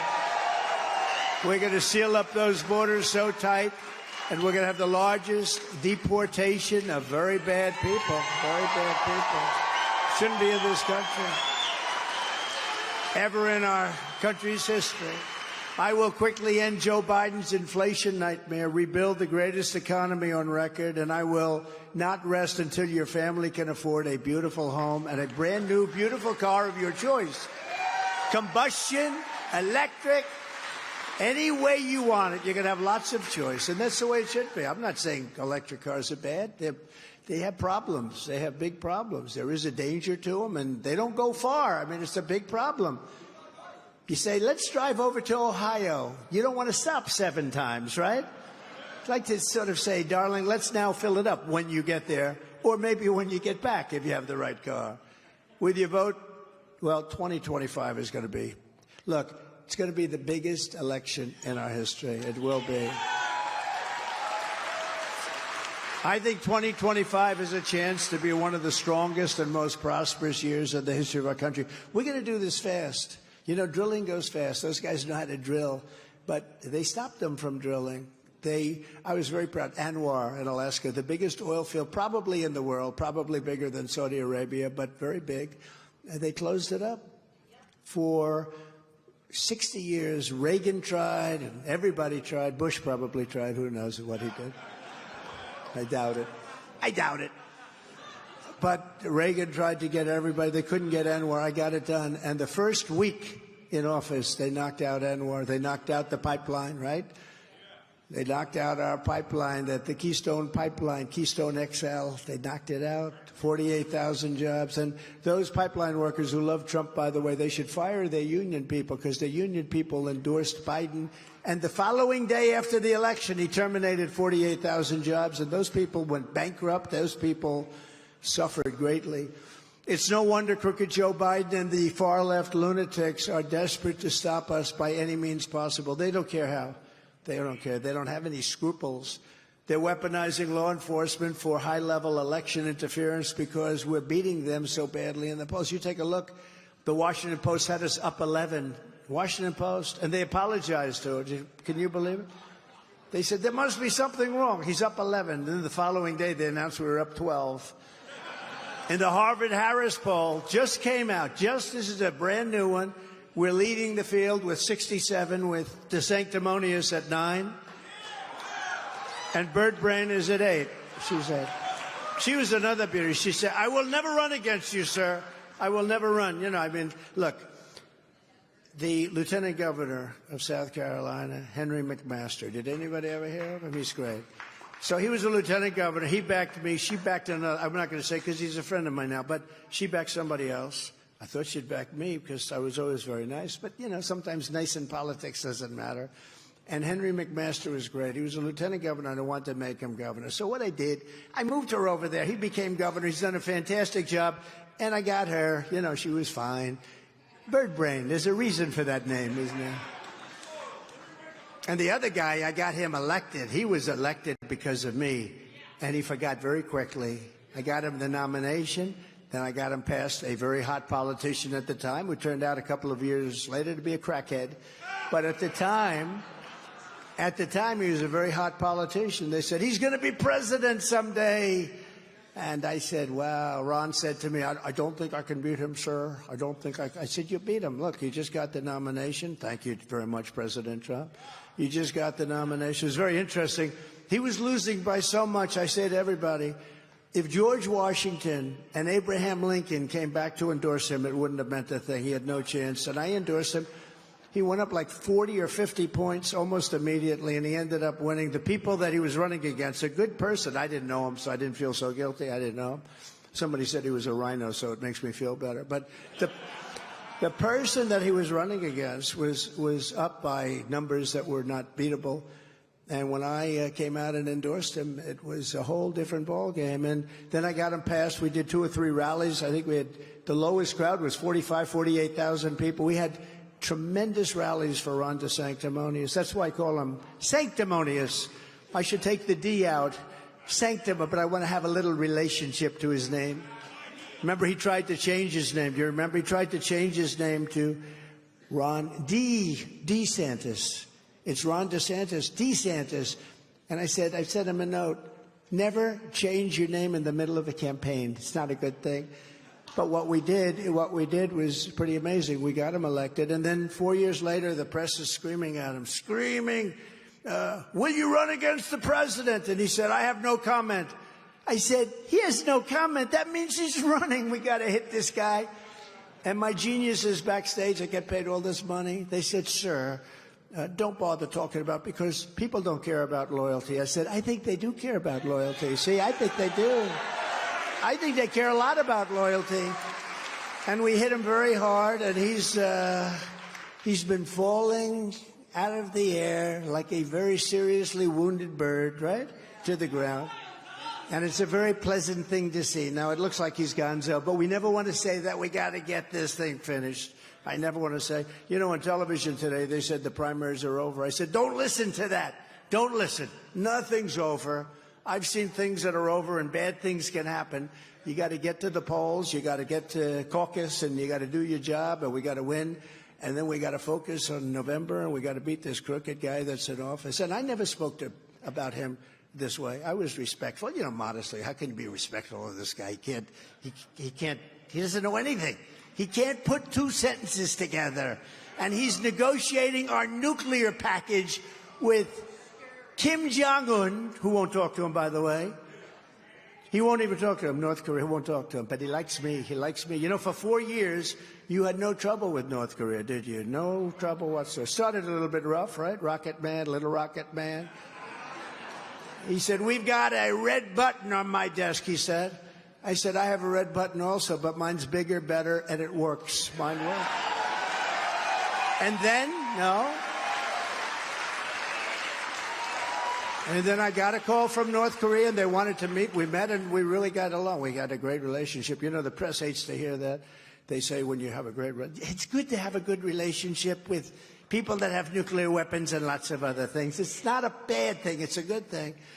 But we got along, and President Xi, can you imagine President Xi, who's a piece of granite? He's tough and smart. He's at the top of his game, and this guy walks into his office and talks. He walks into his office and falls asleep. That's what happens. You know, I said to President Xi of China, I said, could I ask you a question? Do you have much of a drug problem? No. We have no drug problem. And what do you attribute that to? He said, quick trial. I said, what's quick trial? I sort of knew, but he said, I want to be nice, right? I said, what's quick trial? He said, we immediately give trials to drug dealers, and if they're guilty, which is probably about 119%, I would say they don't have a great chance, we execute them. And because of that, we no longer have a drug. They used to have a massive drug problem years ago. Every drug dealer is responsible on average for the life of the dealer for killing 500 people. And by the way, destroying families, terribly destroying families. And if we want to get rid of drugs, I'm sorry, I don't know that this country's ready for it. I think you should be ready for it because you take a look. But that's what you have to do with drug dealers, But we're totally dominating Biden in the general election, beating him by 6 points in the Harris poll and a whopping 18 points in some other polls. Can you imagine 18 points? A friend of mine called me who's not in politics. He says, could I ask you a question, President? What? How come you're only winning by 18? He doesn't realize they have certain constituencies that bring them up to like 38 or 39. Actually, brings them up to 38, 39, and he's at 35. So that tells you, in other words, that's pretty bad. But they do. They have a sort of a base of almost 40, and we don't have that base. We have to go out and earn it. And like in 2016, we just ran the whole East Coast of the country, and that made up for California, which I actually believe that if they didn't have rigged elections out there, if they didn't have all the paper ballots, they send out like 36 million ballots, and nobody knows where the hell they're going to or coming from. I think a few people know where they're going to, and a few people know where they're coming from. But I think if you had a real election and Jesus came down and God came down and said, I'm going to be the scorekeeper here, I think would win there. I think would win in Illinois, and I think would win in New York, which is all places that, in theory, I mean, who in New York, when you see what happened, hundreds of thousands of illegal immigrants pouring out all over Madison Avenue, Fifth Avenue, people are so angry. Even Democrat politicians now are going after Biden. The mayor is going after him. They're all going after him. But who would say that this is acceptable? I think you can win New York. I think you can win New Jersey. I think we can win Virginia. States that in theory would be with, but I have a different theory. I think for years we could have won them. These elections are rigged. Our elections are totally rigged. And we got to do something about it. The radical left Democrats rigged the presidential election of 2020, and we're not going to allow them to rig the presidential election of 2024 and destroy our country totally. Every time the radical left Democrats, Marxists, communists, and fascists indict me, I consider it a great badge of honor. I do. Because I'm being, thank you very much, I appreciate this, but I'm being indicted for you. Thanks a lot, I appreciate it.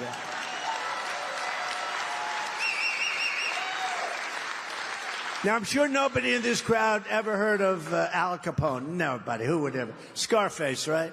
He's got a scar from here to here, meaning he had, right? This was not from playing tiddlywinks, like tiddlywinks. This was tough stuff. He only got indicted once. He got indicted. I got indicted 4 times because I'm questioning a crooked election. But we're not questioning it. We know the results. We know it. And when we go through courts, if we ever even have to do it, because you have presidential privilege and also we should never have to do that.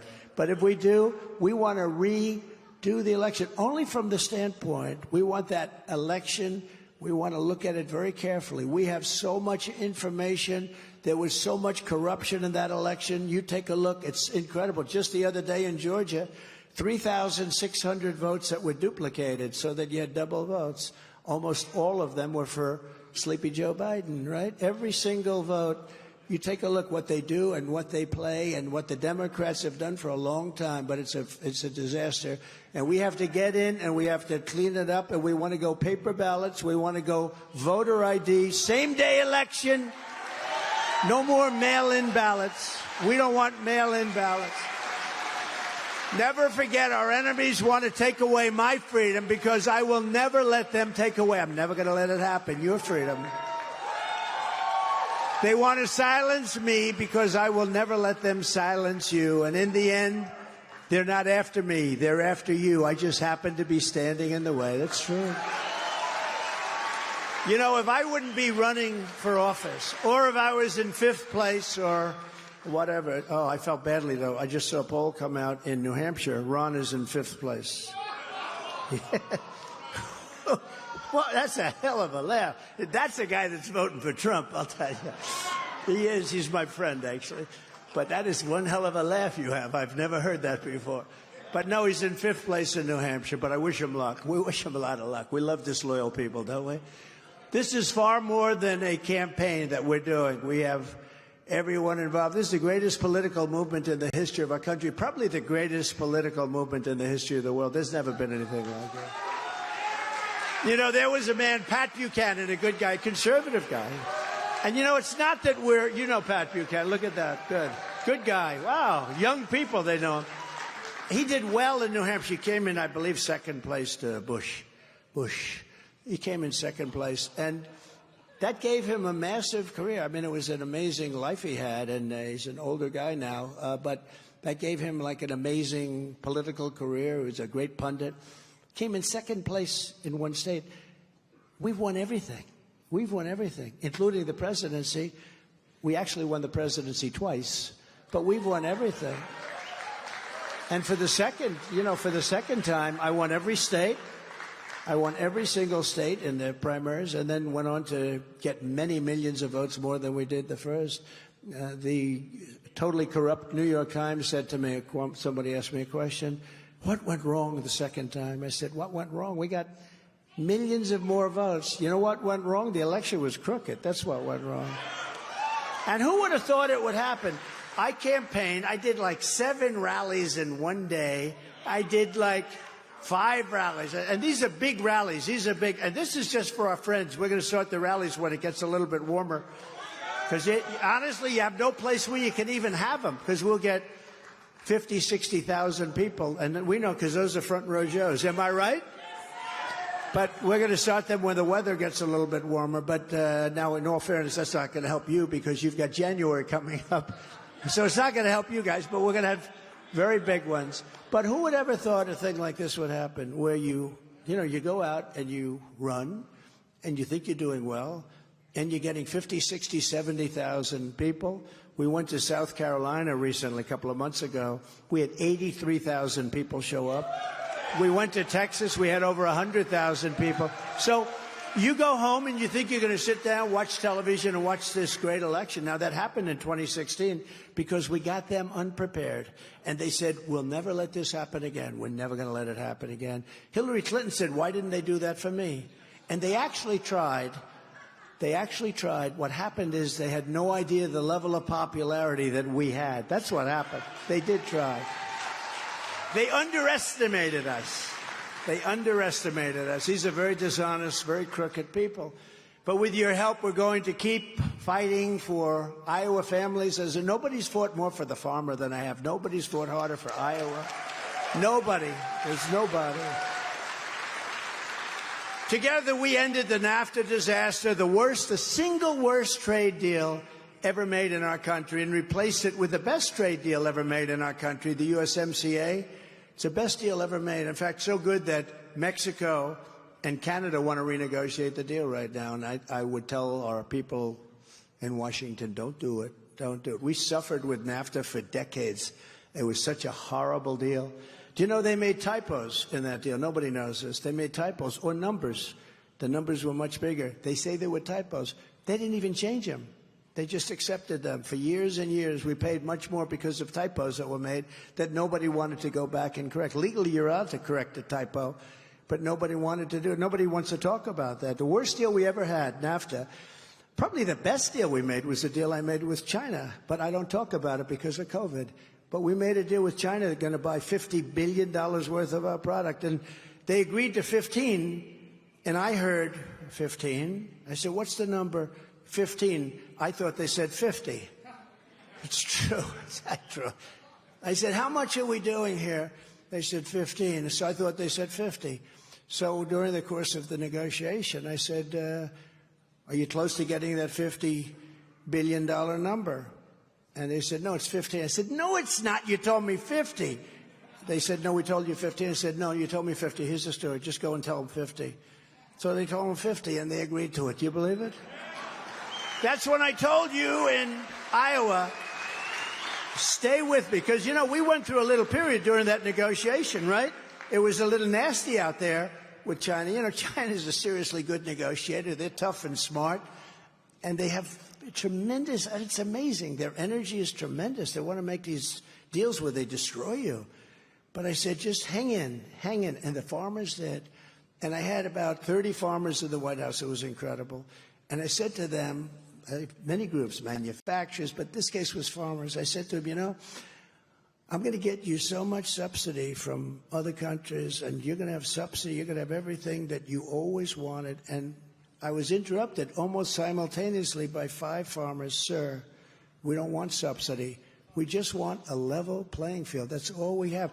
That's the only group that ever said that. The other people, they'll take all the subsidy you can get them. They didn't want it. They just want...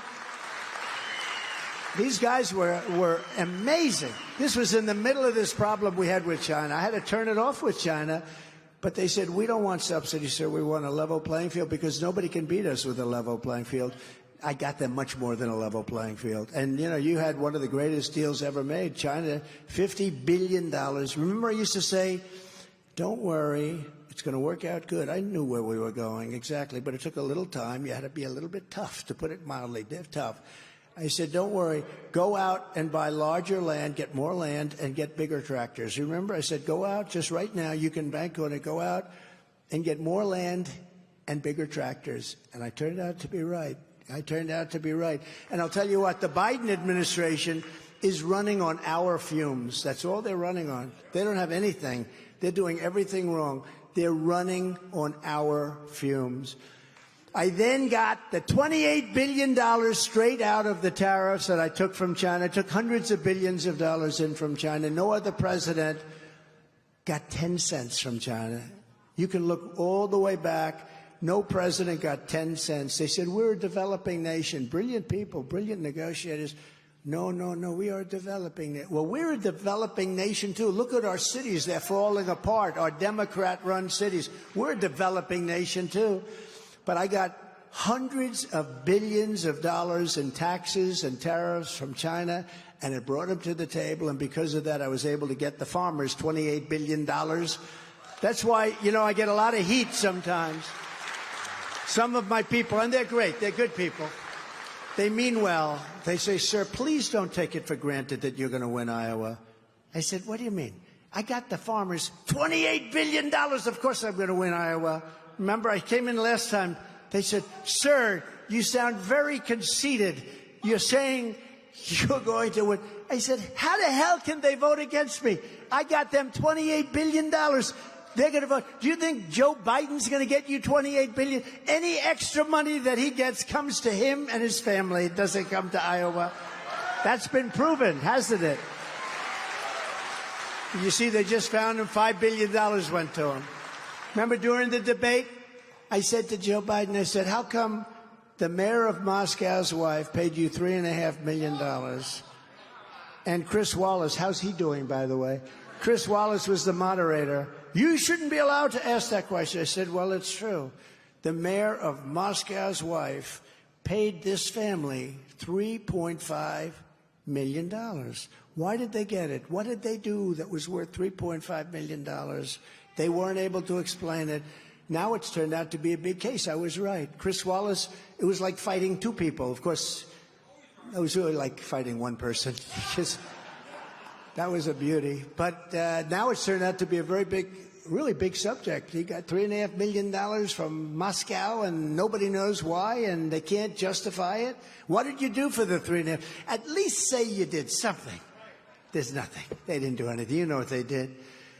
It's called laundering.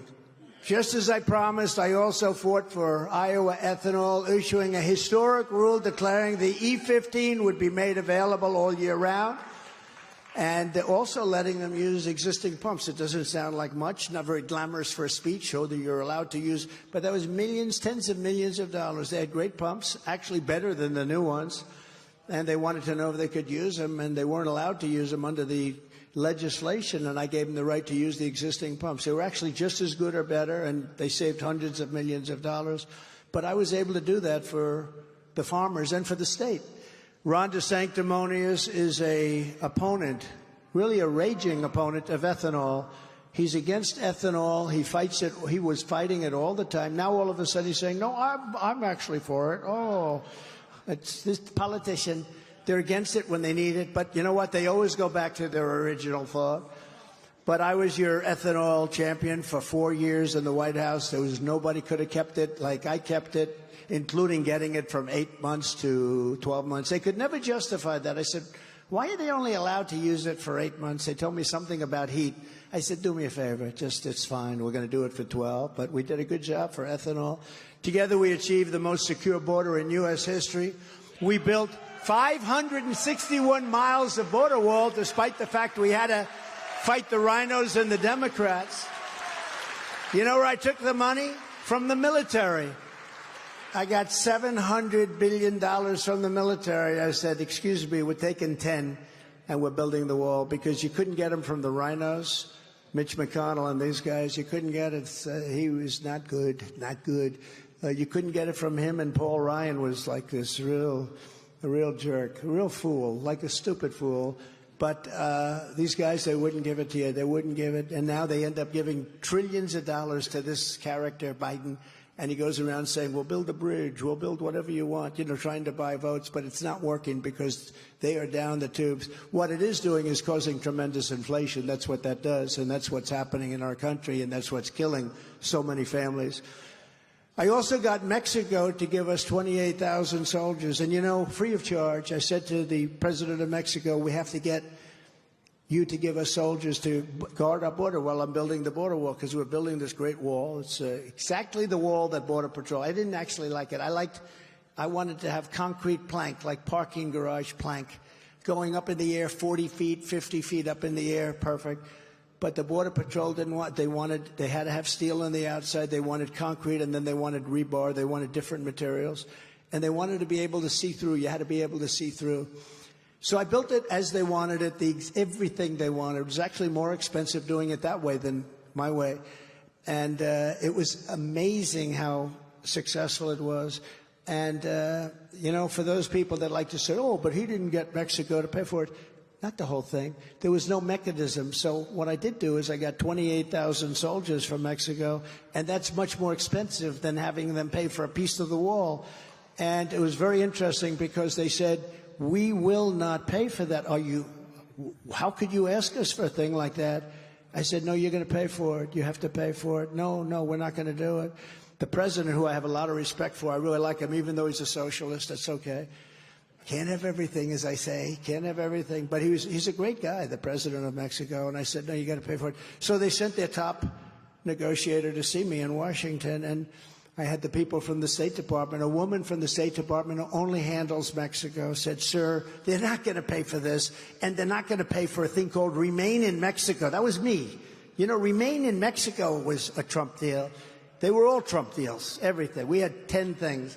I said to Border Patrol, these people are incredible people, by the way, ICE and Border Patrol. I said, give me the 10 most important thing that you need from Mexico and from the other South American countries. They gave me 10 things, all of which were impossible. Catch and release in Mexico, as opposed to, catch and release is we catch them, release them into the United States. I said, no, we catch them and release them into Mexico. I got everything. But I said to them, you have to give us 28,000 soldiers free of charge. And he laughed at me like I was like a fool. We don't like being called a fool. He laughed at me. I said, you can't laugh at me. Why are you laughing at me? You know you're going to pay it, don't you? No, we're not going to pay it. Why would we pay for a thing like that? I said, you're going to pay it 100%. Look at me in the eye. I told him, look at me in the eye. You're going to pay it.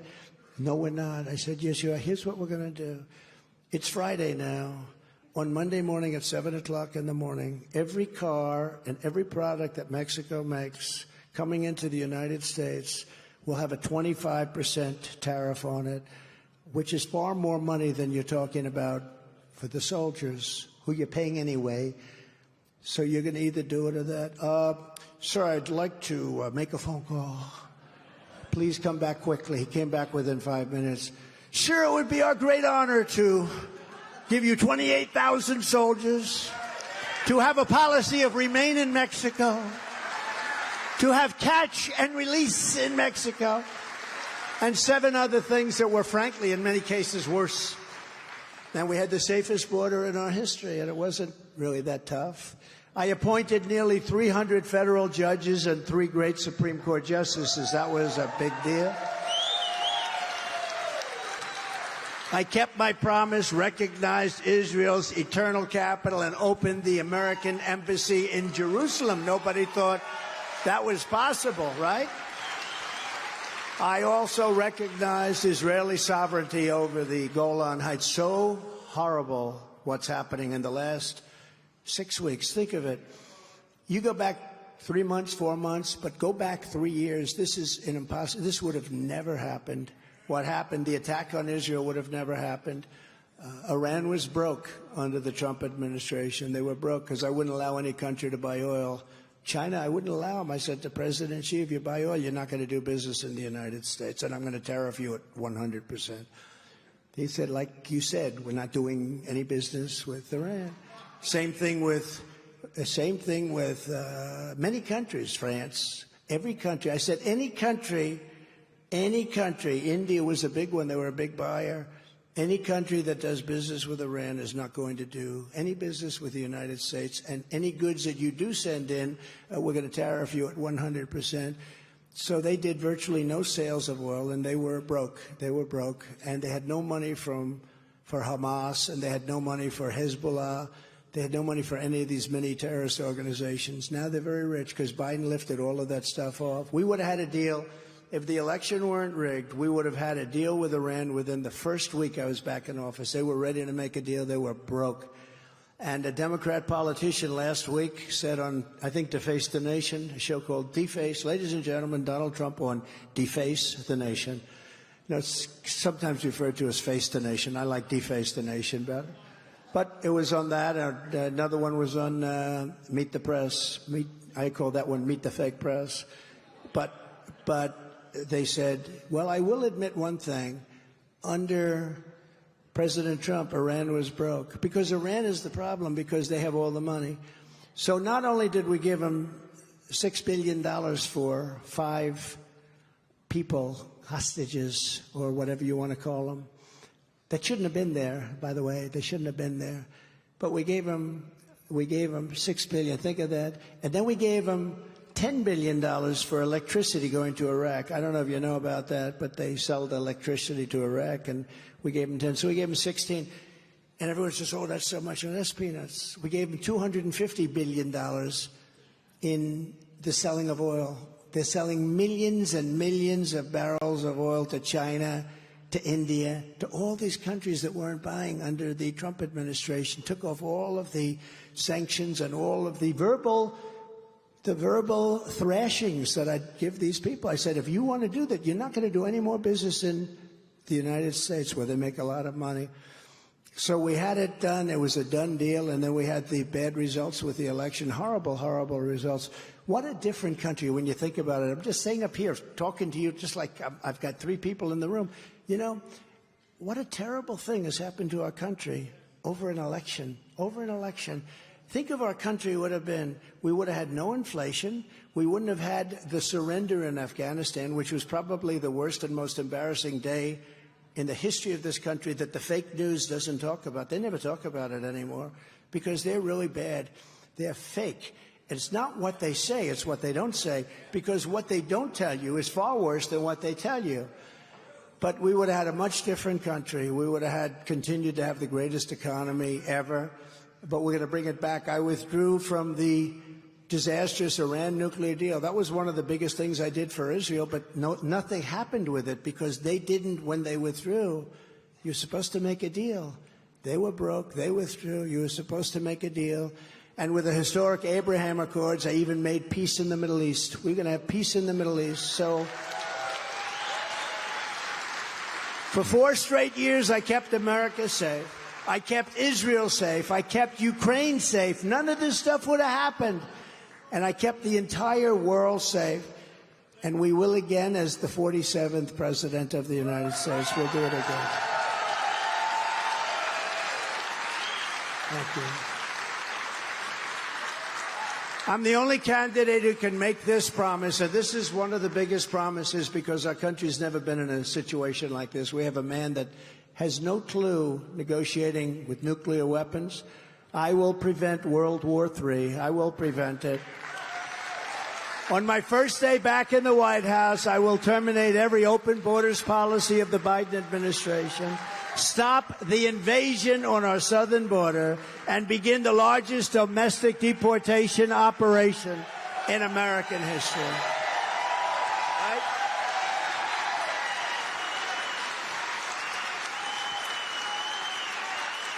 Does anybody want to hear the snake? Do you know what the snake is? Do you want it? Does anybody know what the snake is? It's something, it was a song written many years ago and changed it around a little bit. Should I say it or not? I don't know. Madam Attorney General, should I do the snake? Okay. If the Attorney General wants it, I'm doing it. She's great.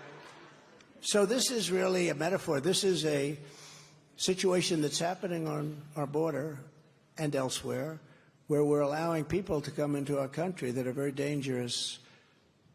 And it's really, I think, perfect. And unfortunately, it's true, because we're waiting for disasters, the likes of which we probably have never seen before. China, just recently, we found out 27,000 people come in, all young men, no wives, family, and children, all young men. What are they, building an army in our country? Other countries from South America, but countries from all over the Middle East are pouring into our country. A lot of bad things are going to happen. A lot of bad things. This is not good stuff. It's a disaster waiting to happen. So remember that when you're hearing these words. On her way to work one morning, down the path along the lake, a tender-hearted woman saw a poor, half-frozen snake. His pretty-colored skin had been all frosted with the dew. Poor thing, poor thing, poor thing, she cried. I'll take you in and I'll take care of you. Take me in, O tender woman. Take me in for heaven's sake. Take me in, O tender woman, cried the vicious snake. She wrapped him up all cozy in a comforter of silk and laid him by her fireside with some honey and some milk. She hurried home from work that night, and soon as she arrived, she found the pretty snake she'd taken in had been revived. Take me in, O tender woman, take me in for heaven's sake. Take me in, O tender woman, cried the vicious snake. She clutched him to her bosom. You're so beautiful, she cried. But if I hadn't brought you in by now, you truly would have died. She stroked his pretty skin again and kissed and held him tight.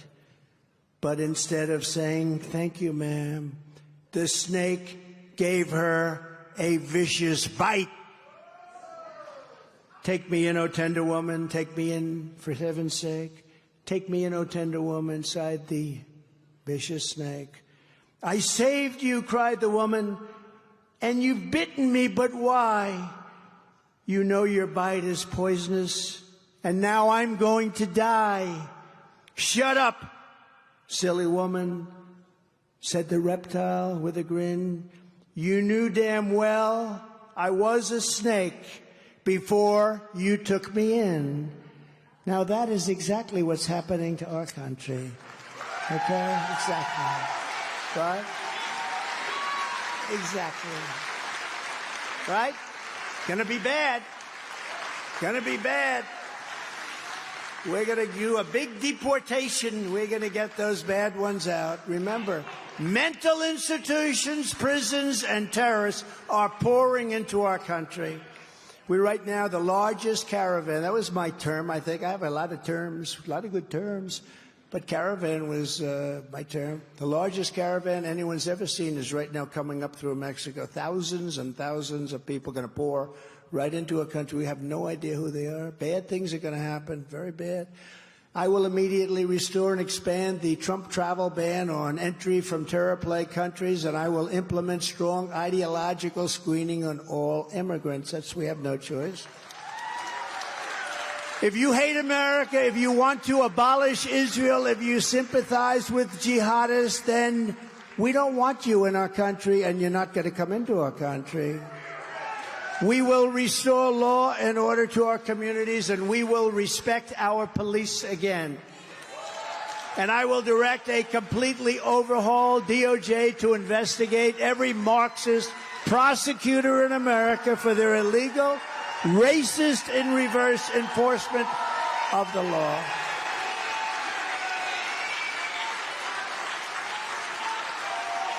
We will take over our horribly run Washington, D.C. It is horribly run. Have you seen it? It's filthy, dirty, with graffiti all over the most beautiful marble columns, magnificent columns built 200 years ago, 100 years ago.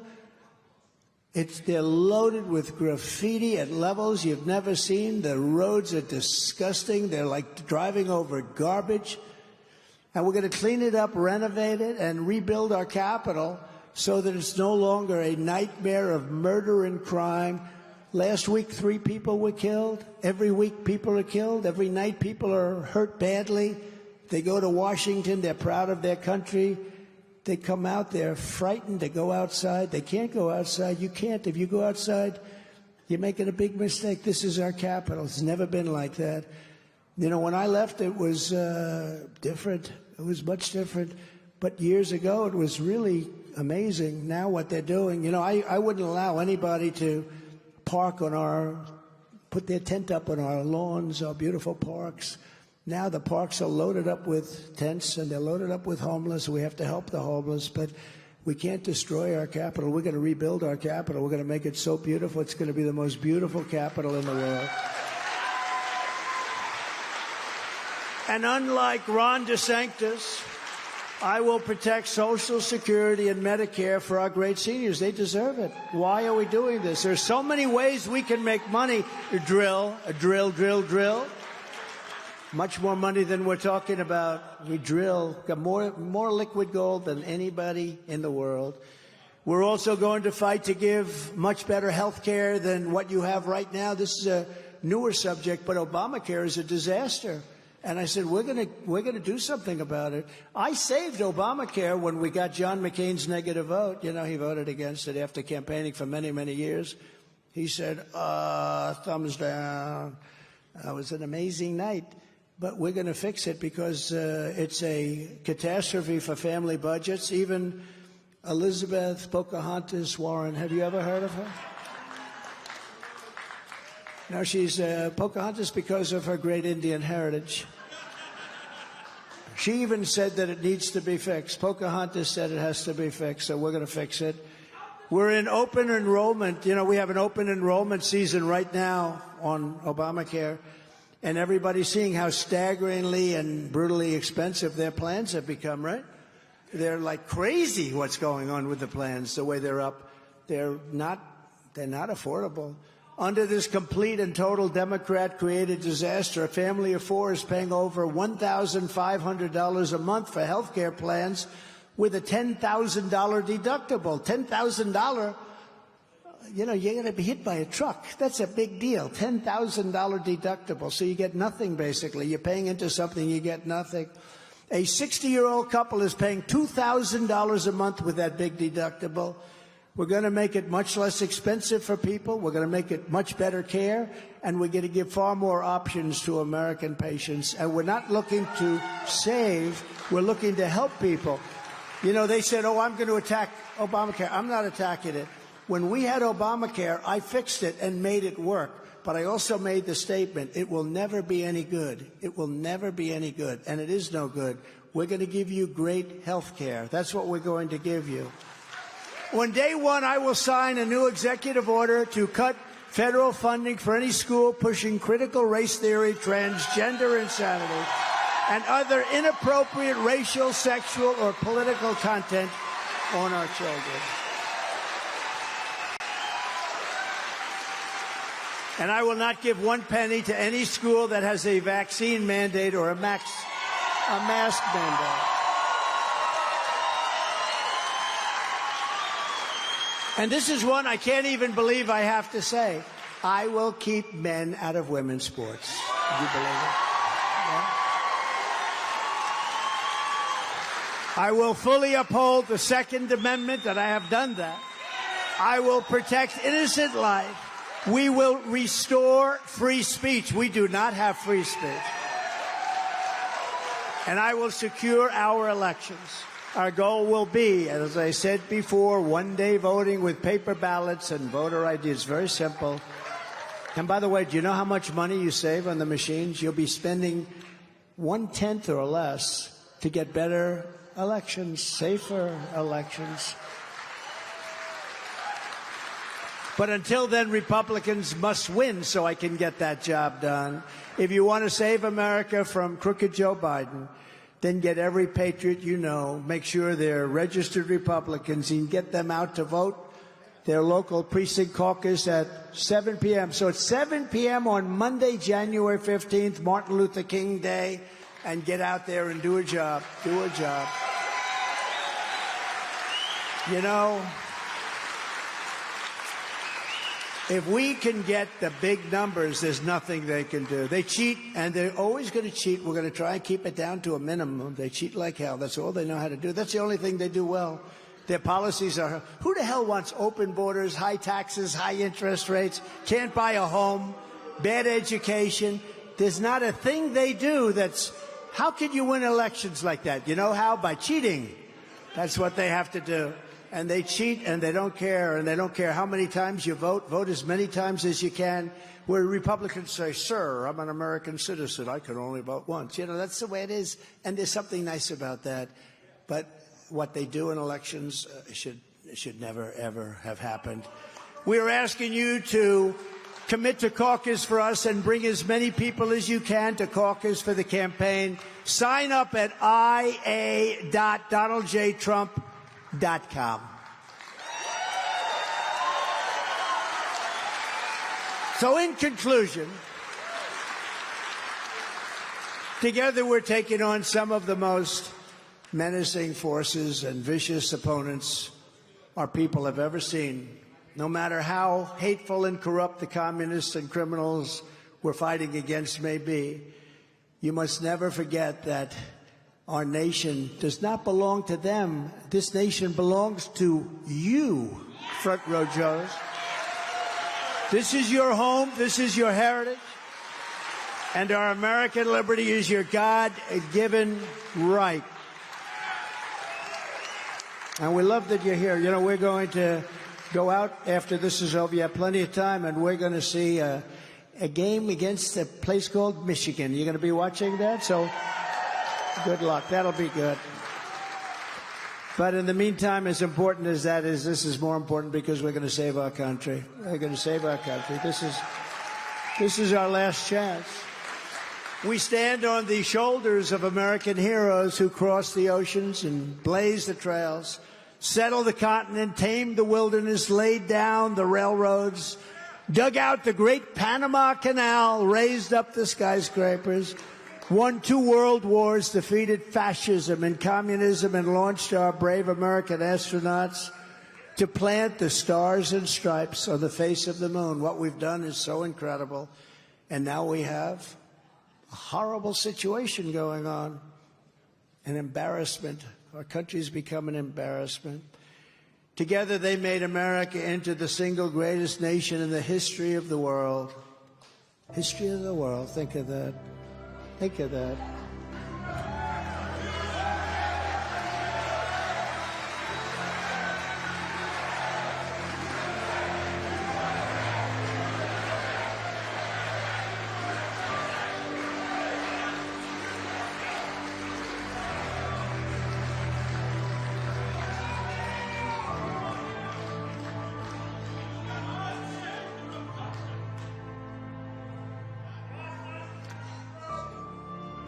But now, we are a nation in decline.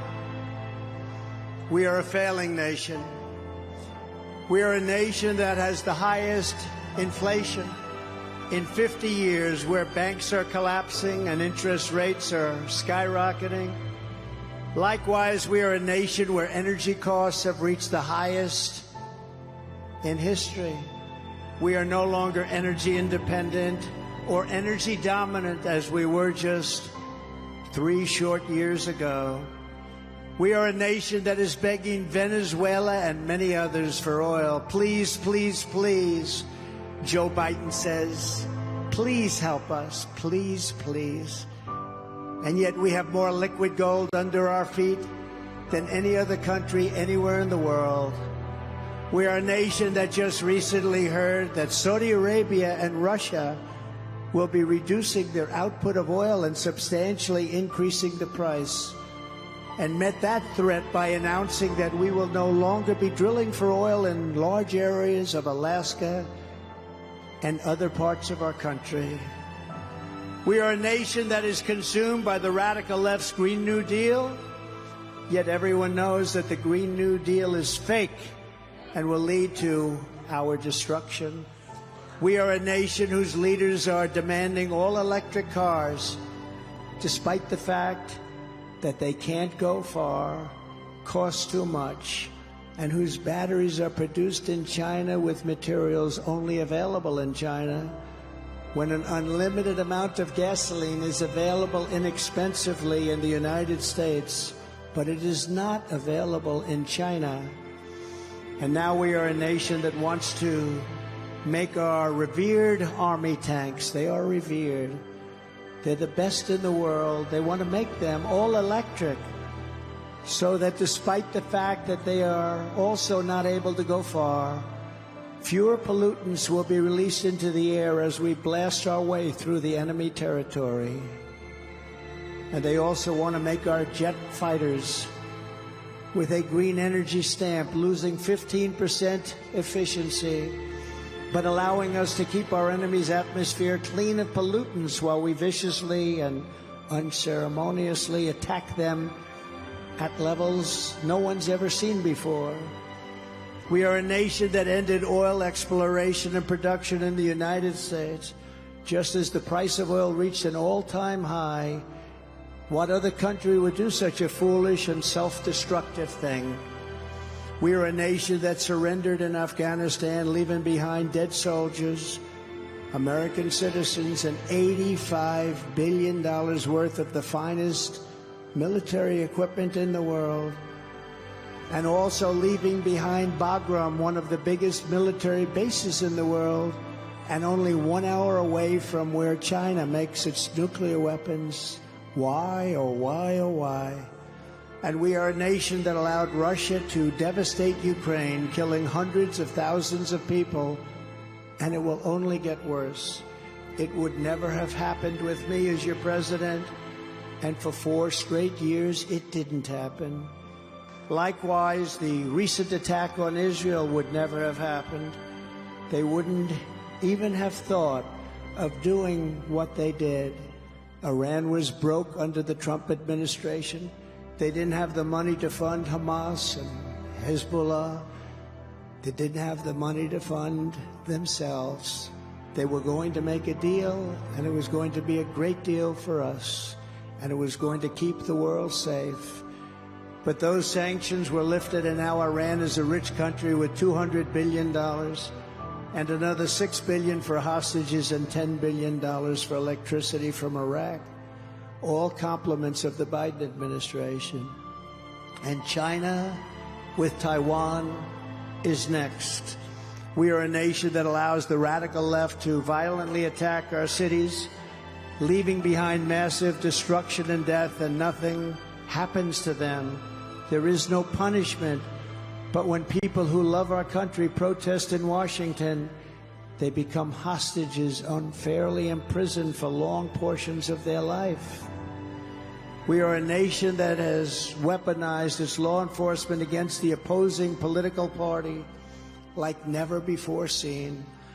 We've got a Federal Bureau of Investigation that won't allow bad election-changing facts to be presented to the public, and which offers $1 million to a writer of fiction about Donald Trump to lie and say it was fact, where Hunter Biden's laptop from hell was Russian disinformation, and the FBI knew it wasn't, but 51 intelligence agents said it was, and a Department of Justice that refuses to investigate egregious acts of voting irregularities and fraud. And we have a man who is totally corrupt and the worst president in the history of our country, who is cognitively impaired and in no condition to lead, and is now in charge of dealing with Russia and possible nuclear war, which would be World War III and far more devastating than any of the previous wars because of the weaponry that no one even wants to think or talk about. We are a nation that no longer has a free and fair press. Fake news is all you get, and they are indeed the enemy of the people. They refuse to discuss the Biden crime family, but enjoy covering false indictments of Donald Trump, who has done nothing wrong. We are a nation where free speech is no longer allowed and where crime is rampant and out of control like never before. We are a nation that is allowing Iran to build a massive nuclear weapon and China to use the trillions of dollars it has taken from us to build a military to rival its own. What a sad state of affairs. And less than 3 years ago, just think of it, we had Iran, China, Russia, and North Korea in check. They weren't going to do a thing against us, and everyone knows it. They respected us like they never respected anybody before. Now Russia and China are holding summits to carve up the world. And perhaps most importantly, we are a nation that is no longer respected or listened to on the world stage. We are a nation that in many ways has become a complete and total joke. And we are a nation that is hostile to liberty, freedom, and faith.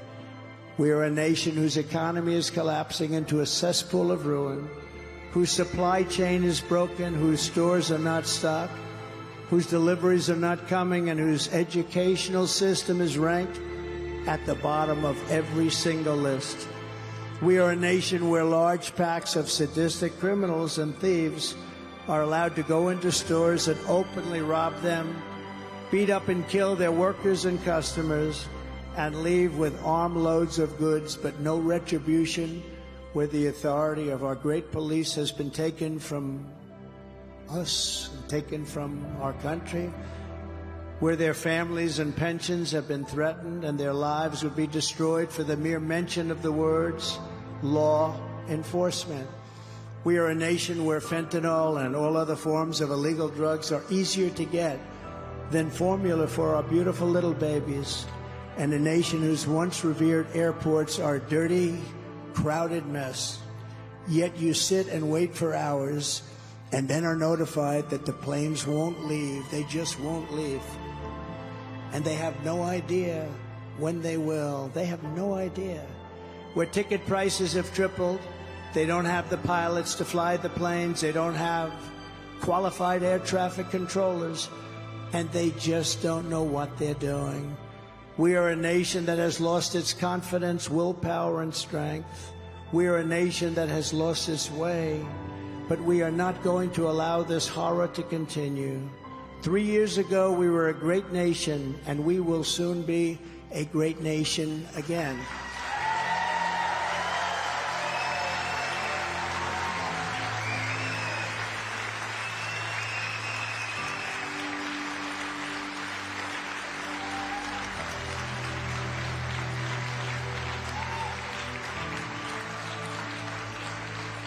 It was hardworking patriots like you who built this country, and it is hardworking patriots like you who are going to save our country.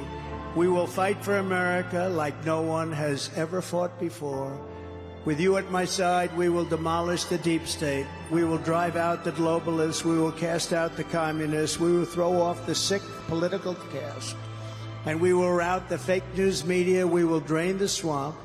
And we will liberate our country from these tyrants and villains once and for all and like never before.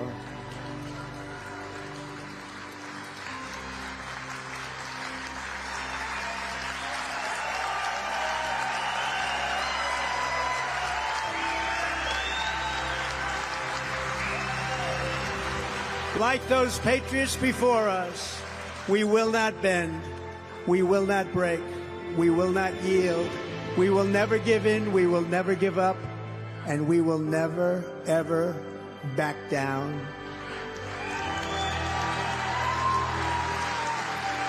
With your support, we will go on to victory, the likes of which no one has ever seen before.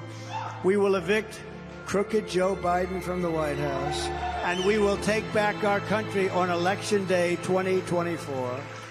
The great silent majority is rising like never before, and under our leadership, the forgotten men and women will be forgotten no longer.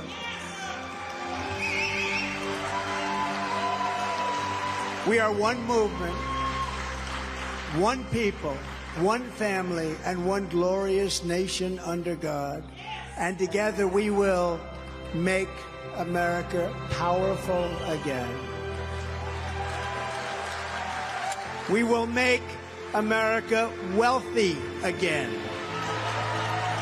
We will make America strong again. We will make America proud again. We will make America safe again.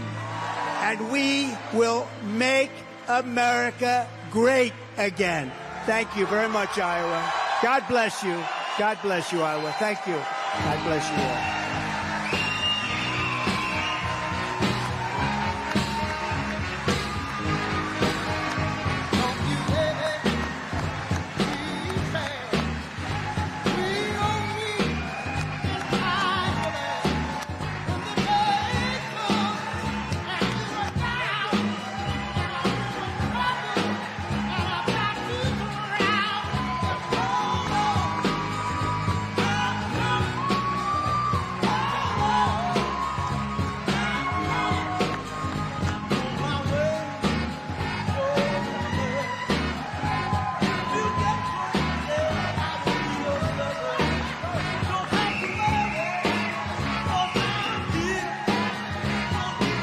We want to talk a little bit about Disney as a corporation.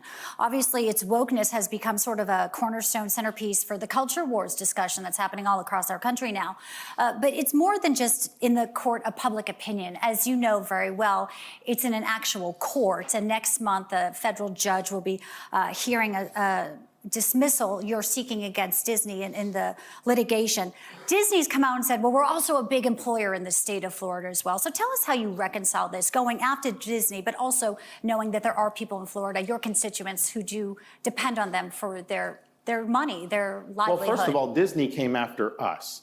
We had legislation to protect kids and parents from having sexualized curriculum in elementary school. It is wrong to teach a kindergartner that they were born in the wrong body or that their gender is a choice. You should not have that in schools. The left didn't like it, the media, and Disney came out after us on that, and we fought back. And you know what? Most Disney employees in Florida sided with us. They did not want the company getting involved in our curriculum. They thought it was wrong. And I actually won massively in Osceola County, which is where most of the Disney employees live. And oh, by the way, I saved more jobs for Disney, and I made them more money than any governor in the country because I kept them open during COVID. They were closed in California for over a year. I got the cast members back into their jobs. We got Disney, our state boomed. They made a lot of money off of it. But here's the thing, we have to draw a line in the sand when it comes to the innocence of our children. I am not going to lay down if they're coming after our kids. My wife and I have a 6', 5, and a 3-year-old at home. This is personal to us. You should be able to have your kids go to school, watch cartoons, just be kids without having an agenda shoved down their throat. So I don't care if it's the left, I don't care if it's the media, I don't care if it's the most powerful corporation in the state of Florida. I am standing with our kids. Do you think they'll toss the lawsuit? Oh yeah, they're going to dismiss the lawsuit. The lawsuit's bogus. First of all, we didn't do anything. The legislature didn't do anything to Disney. The legislature changed the local governance structure, which Disney had corrupted over many years, and basically was running this local government for itself. And that's not the right, that wasn't what is right. So it was basically a form of corporate welfare. So the legislature made changes they had every right to do. We're not going to subsidize corporations. We shouldn't be subsidizing them, period. It's corporate welfare. But certainly you shouldn't be subsidizing corporations that are advancing an agenda that's hostile to children and parents. Not on my watch, we're not doing that. Very good, very good. Yeah. Governor, switching pace a little bit, let's talk a little bit about the debates. Donald Trump had said, I believe today or yesterday, he said, RNC, Ronna McDaniel, time to cancel the rest of the GOP debates.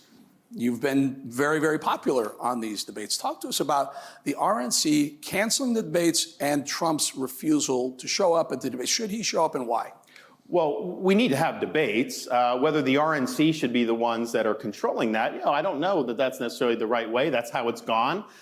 Maybe as we get forward, maybe there'll be more freewheeling debates. I mean, I'd love to do a debate on Newsmax. We get the former president and me. Let's just have at it for an hour. I think we would do it on your. Hold on, I'm getting a note in my ear right now. You're booked. Okay, we got to get We'll the do other it. side. We'll do it on your show. We'll make it happen. So I think it's important. But listen, I find it funny. People say cancel debates and stuff. Last time I checked, the people decide who they want to nominate and who they want to elect, and Iowans are going to get a chance to do that. So we're going to be showing up debates. I mean, we're going to do the debate with Gavin Newsom on November 30th. We're going to do the Tuscaloosa, Alabama. I believe it's December 6th. I've been saying we need a debate in Iowa before the Iowa caucus. We got to do that, and we need a debate. And we need a debate in New Hampshire before that primary. So hopefully they'll be able to do that. I think the debates are better when you have fewer people on stage. That first debate, there was 8 people, and it was harder to get a word in edgewise. As it gets down to 2 or 3, I think it's going to be a lot more meaningful. Which 2 or 3? You brought it up. Right. Well, look, me and hopefully Donald Trump and whoever wants to be the third can come. I mean, that's fine. But I do think he should debate. I think he owes it to the people to debate. He needs to prove that he's going to be able to handle this. And so, but I'll be there. I mean, I'll show up and we're going to debate. Well, we have a question with Whitney. She's with Moms for Liberty, and she is here to ask you about education, a very important topic. Hello, sir. My name is Whitney. I'm from Altoona. I'm a school board member, and I am also a Mom for Liberty, a very proud Mom for Liberty. Education is of premier importance to our survival as a nation. How do you plan to assure that schools are giving a solid education and not pushing the woke ideology? Well, Whitney, thank you for the question. Thanks for what you're doing. It's important. If we allow our schools to be captured by woke ideology, we are going to consign the next generation of Americans to failure, and this country is not going to succeed. So our mantra in Florida has been the purpose of our schools is to educate, not to indoctrinate. We don't want things like critical race theory in our K through 12 schools. We mentioned fighting Disney to get the gender ideology out of the schools. Let's focus on basics of education. And here's the thing. The more you go off into the indoctrination tangent, the worse the students perform on the things that really matter. So I think we just have lost focus as a society. One of the things I've done in Florida, and I want to take this nationwide, is, okay, it's fine to say what we're not for. Yeah, we don't want critical race theory. We don't want gender ideology. Of course not. But what do we want? What I want in the schools is to put American civics back in a big way. I want the Constitution taught. I want people to understand our founding principles. I want our students to understand what it means to be an American. When we're graduating students from like high school, they're going to go off in a bunch of different ways in terms of how they're going to pursue their life, but all of them will be called upon to exercise the duties of being an American citizen. And I believe we have responsibility to graduate people who aren't just blank slates, that they have a solid foundation. They know that our rights come from God, not from the government. They understand that the Constitution is limited and enumerated powers, not unlimited federal power over society. So we have to understand these things, and we've really dropped the ball the last generation. When Benjamin Franklin walked out of the Constitutional Convention after the founders created the Constitution, he was asked, did you give us a republic or a monarchy? And his answer was a republic if you can keep it. Because he understood you can have the best Constitution and Declaration of Independence in the world. They don't run on autopilot. Every generation of Americans has got to be a custodian of freedom and liberty. And if our students don't understand that, then we are going to lose this country.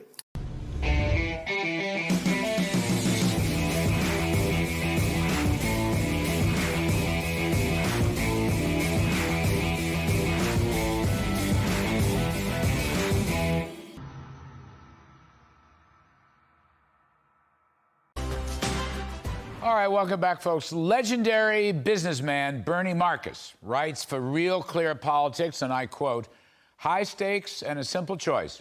I endorse Donald J. Trump as the nominee of the Republican Party and as our next president." And the great Bernie Marcus joins us again, co-founder of Home Depot and the Job Creators Network. Bernie, it is wonderful to see you. I read your op-ed. I thought it was a hell of a thing. You didn't start there, but you come around to Trump. Just give us a sense why you've said what you've said. Well, Larry, if I listened to you for the last year, you understand why. Yes, sir. I've been around. Now, first of all, let me tell you, I'm not with Home Depot anymore. I've been out of there since 2002. I retired in 2002. It's a great company, always will be. But I've been around a long time. I'm 94 years old, and I've seen presidents come and go, Republicans, Democrats, and frankly, I've never lived through a period like this. This is the most incredible period I've ever seen before in my life. And I've always said that the American people will be smart enough to pull us out of anything, that there'd always be the buffer between good and bad.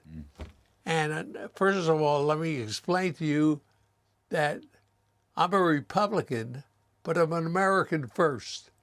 I'm the original great story in America. Grew up in Newark, New Jersey, in a tenement, poor as hell, and had no money. My family had no money. And look where I am today. It could only have happened in America, and frankly, it could only happen under the system that we have, which is the system of free enterprise and capitalism. And I've watched this guy in the White House. I mean, I can't believe what he does every day. I get up in the morning and I say, what the hell did he do today? That's going to destroy America, and he never fails to surprise me. He always comes up with something, and it's never good. I don't know who the hell his advisors are. I don't have a clue, but he's supposed to represent all the people in America, and he doesn't. The poor people and the people that continuously vote that way, which is incredible to me how that happens. But I see them in this last election prove that maybe the American people aren't that smart, that maybe they're not going to bail us out. And the only one out there that I know has the experience to fix things, that's what he does. He fixes things. Now, you may not like what he says. He pisses off a lot of people. Every time he opens his mouth between the Air Force One and a helicopter, he says something that irritates somebody. But the truth of the matter is that if we don't change the government in this next 24 election, this country is dead. I've never said that before. And look, I don't see any way out. You know, just say what you will about Mr. Trump. He brought us peace and prosperity. And right now, in your article, you make this very clear. We need a strong, strong hand in the White House. Now more than ever, we need a strong hand in the White House. Well, it's not only the economy. Yes. I mean, look what's happening. This president has got 2 wars on his hand. Ukraine and Israel, and God knows where that's going to happen, where it's going to go. We have China sitting out there as a terrible threat, along with Russia, and he's just doesn't know which way to go. I don't know who's feeding him or who's pulling the strings. Maybe you do, but he doesn't come up with the right answers no matter what he does. Yes. And the American people are going to suffer because of it. Yes. I mean, right now, people can't pay their bills. Yes. Yes. You know, Job Creators Network that I helped co-found about 8 years ago had a lot to do with that corporate tax cut. Yeah. Ryan wasn't going to consider it. Yeah. And they kind of forced it through. Well, And that kind of saved America. yeah. But Trump was totally behind it. Yeah. Well, But Bernie, look at what happened. time is always short on these shows. But I just want to say, Bernie Marcus, I've known you so long. You are, first of all, fabulously successful American dream story. You are also, even today, sir, you are a important business and philanthropic influencer. That's why I wanted people to hear what you had to say and this great op-ed piece to get it out. And we appreciate your coming on the show. I'm very grateful, Bernie Marcus, that you came on the Kudlow Show. We're very grateful. And I wish you well. Be safe. You. Thank you, sir.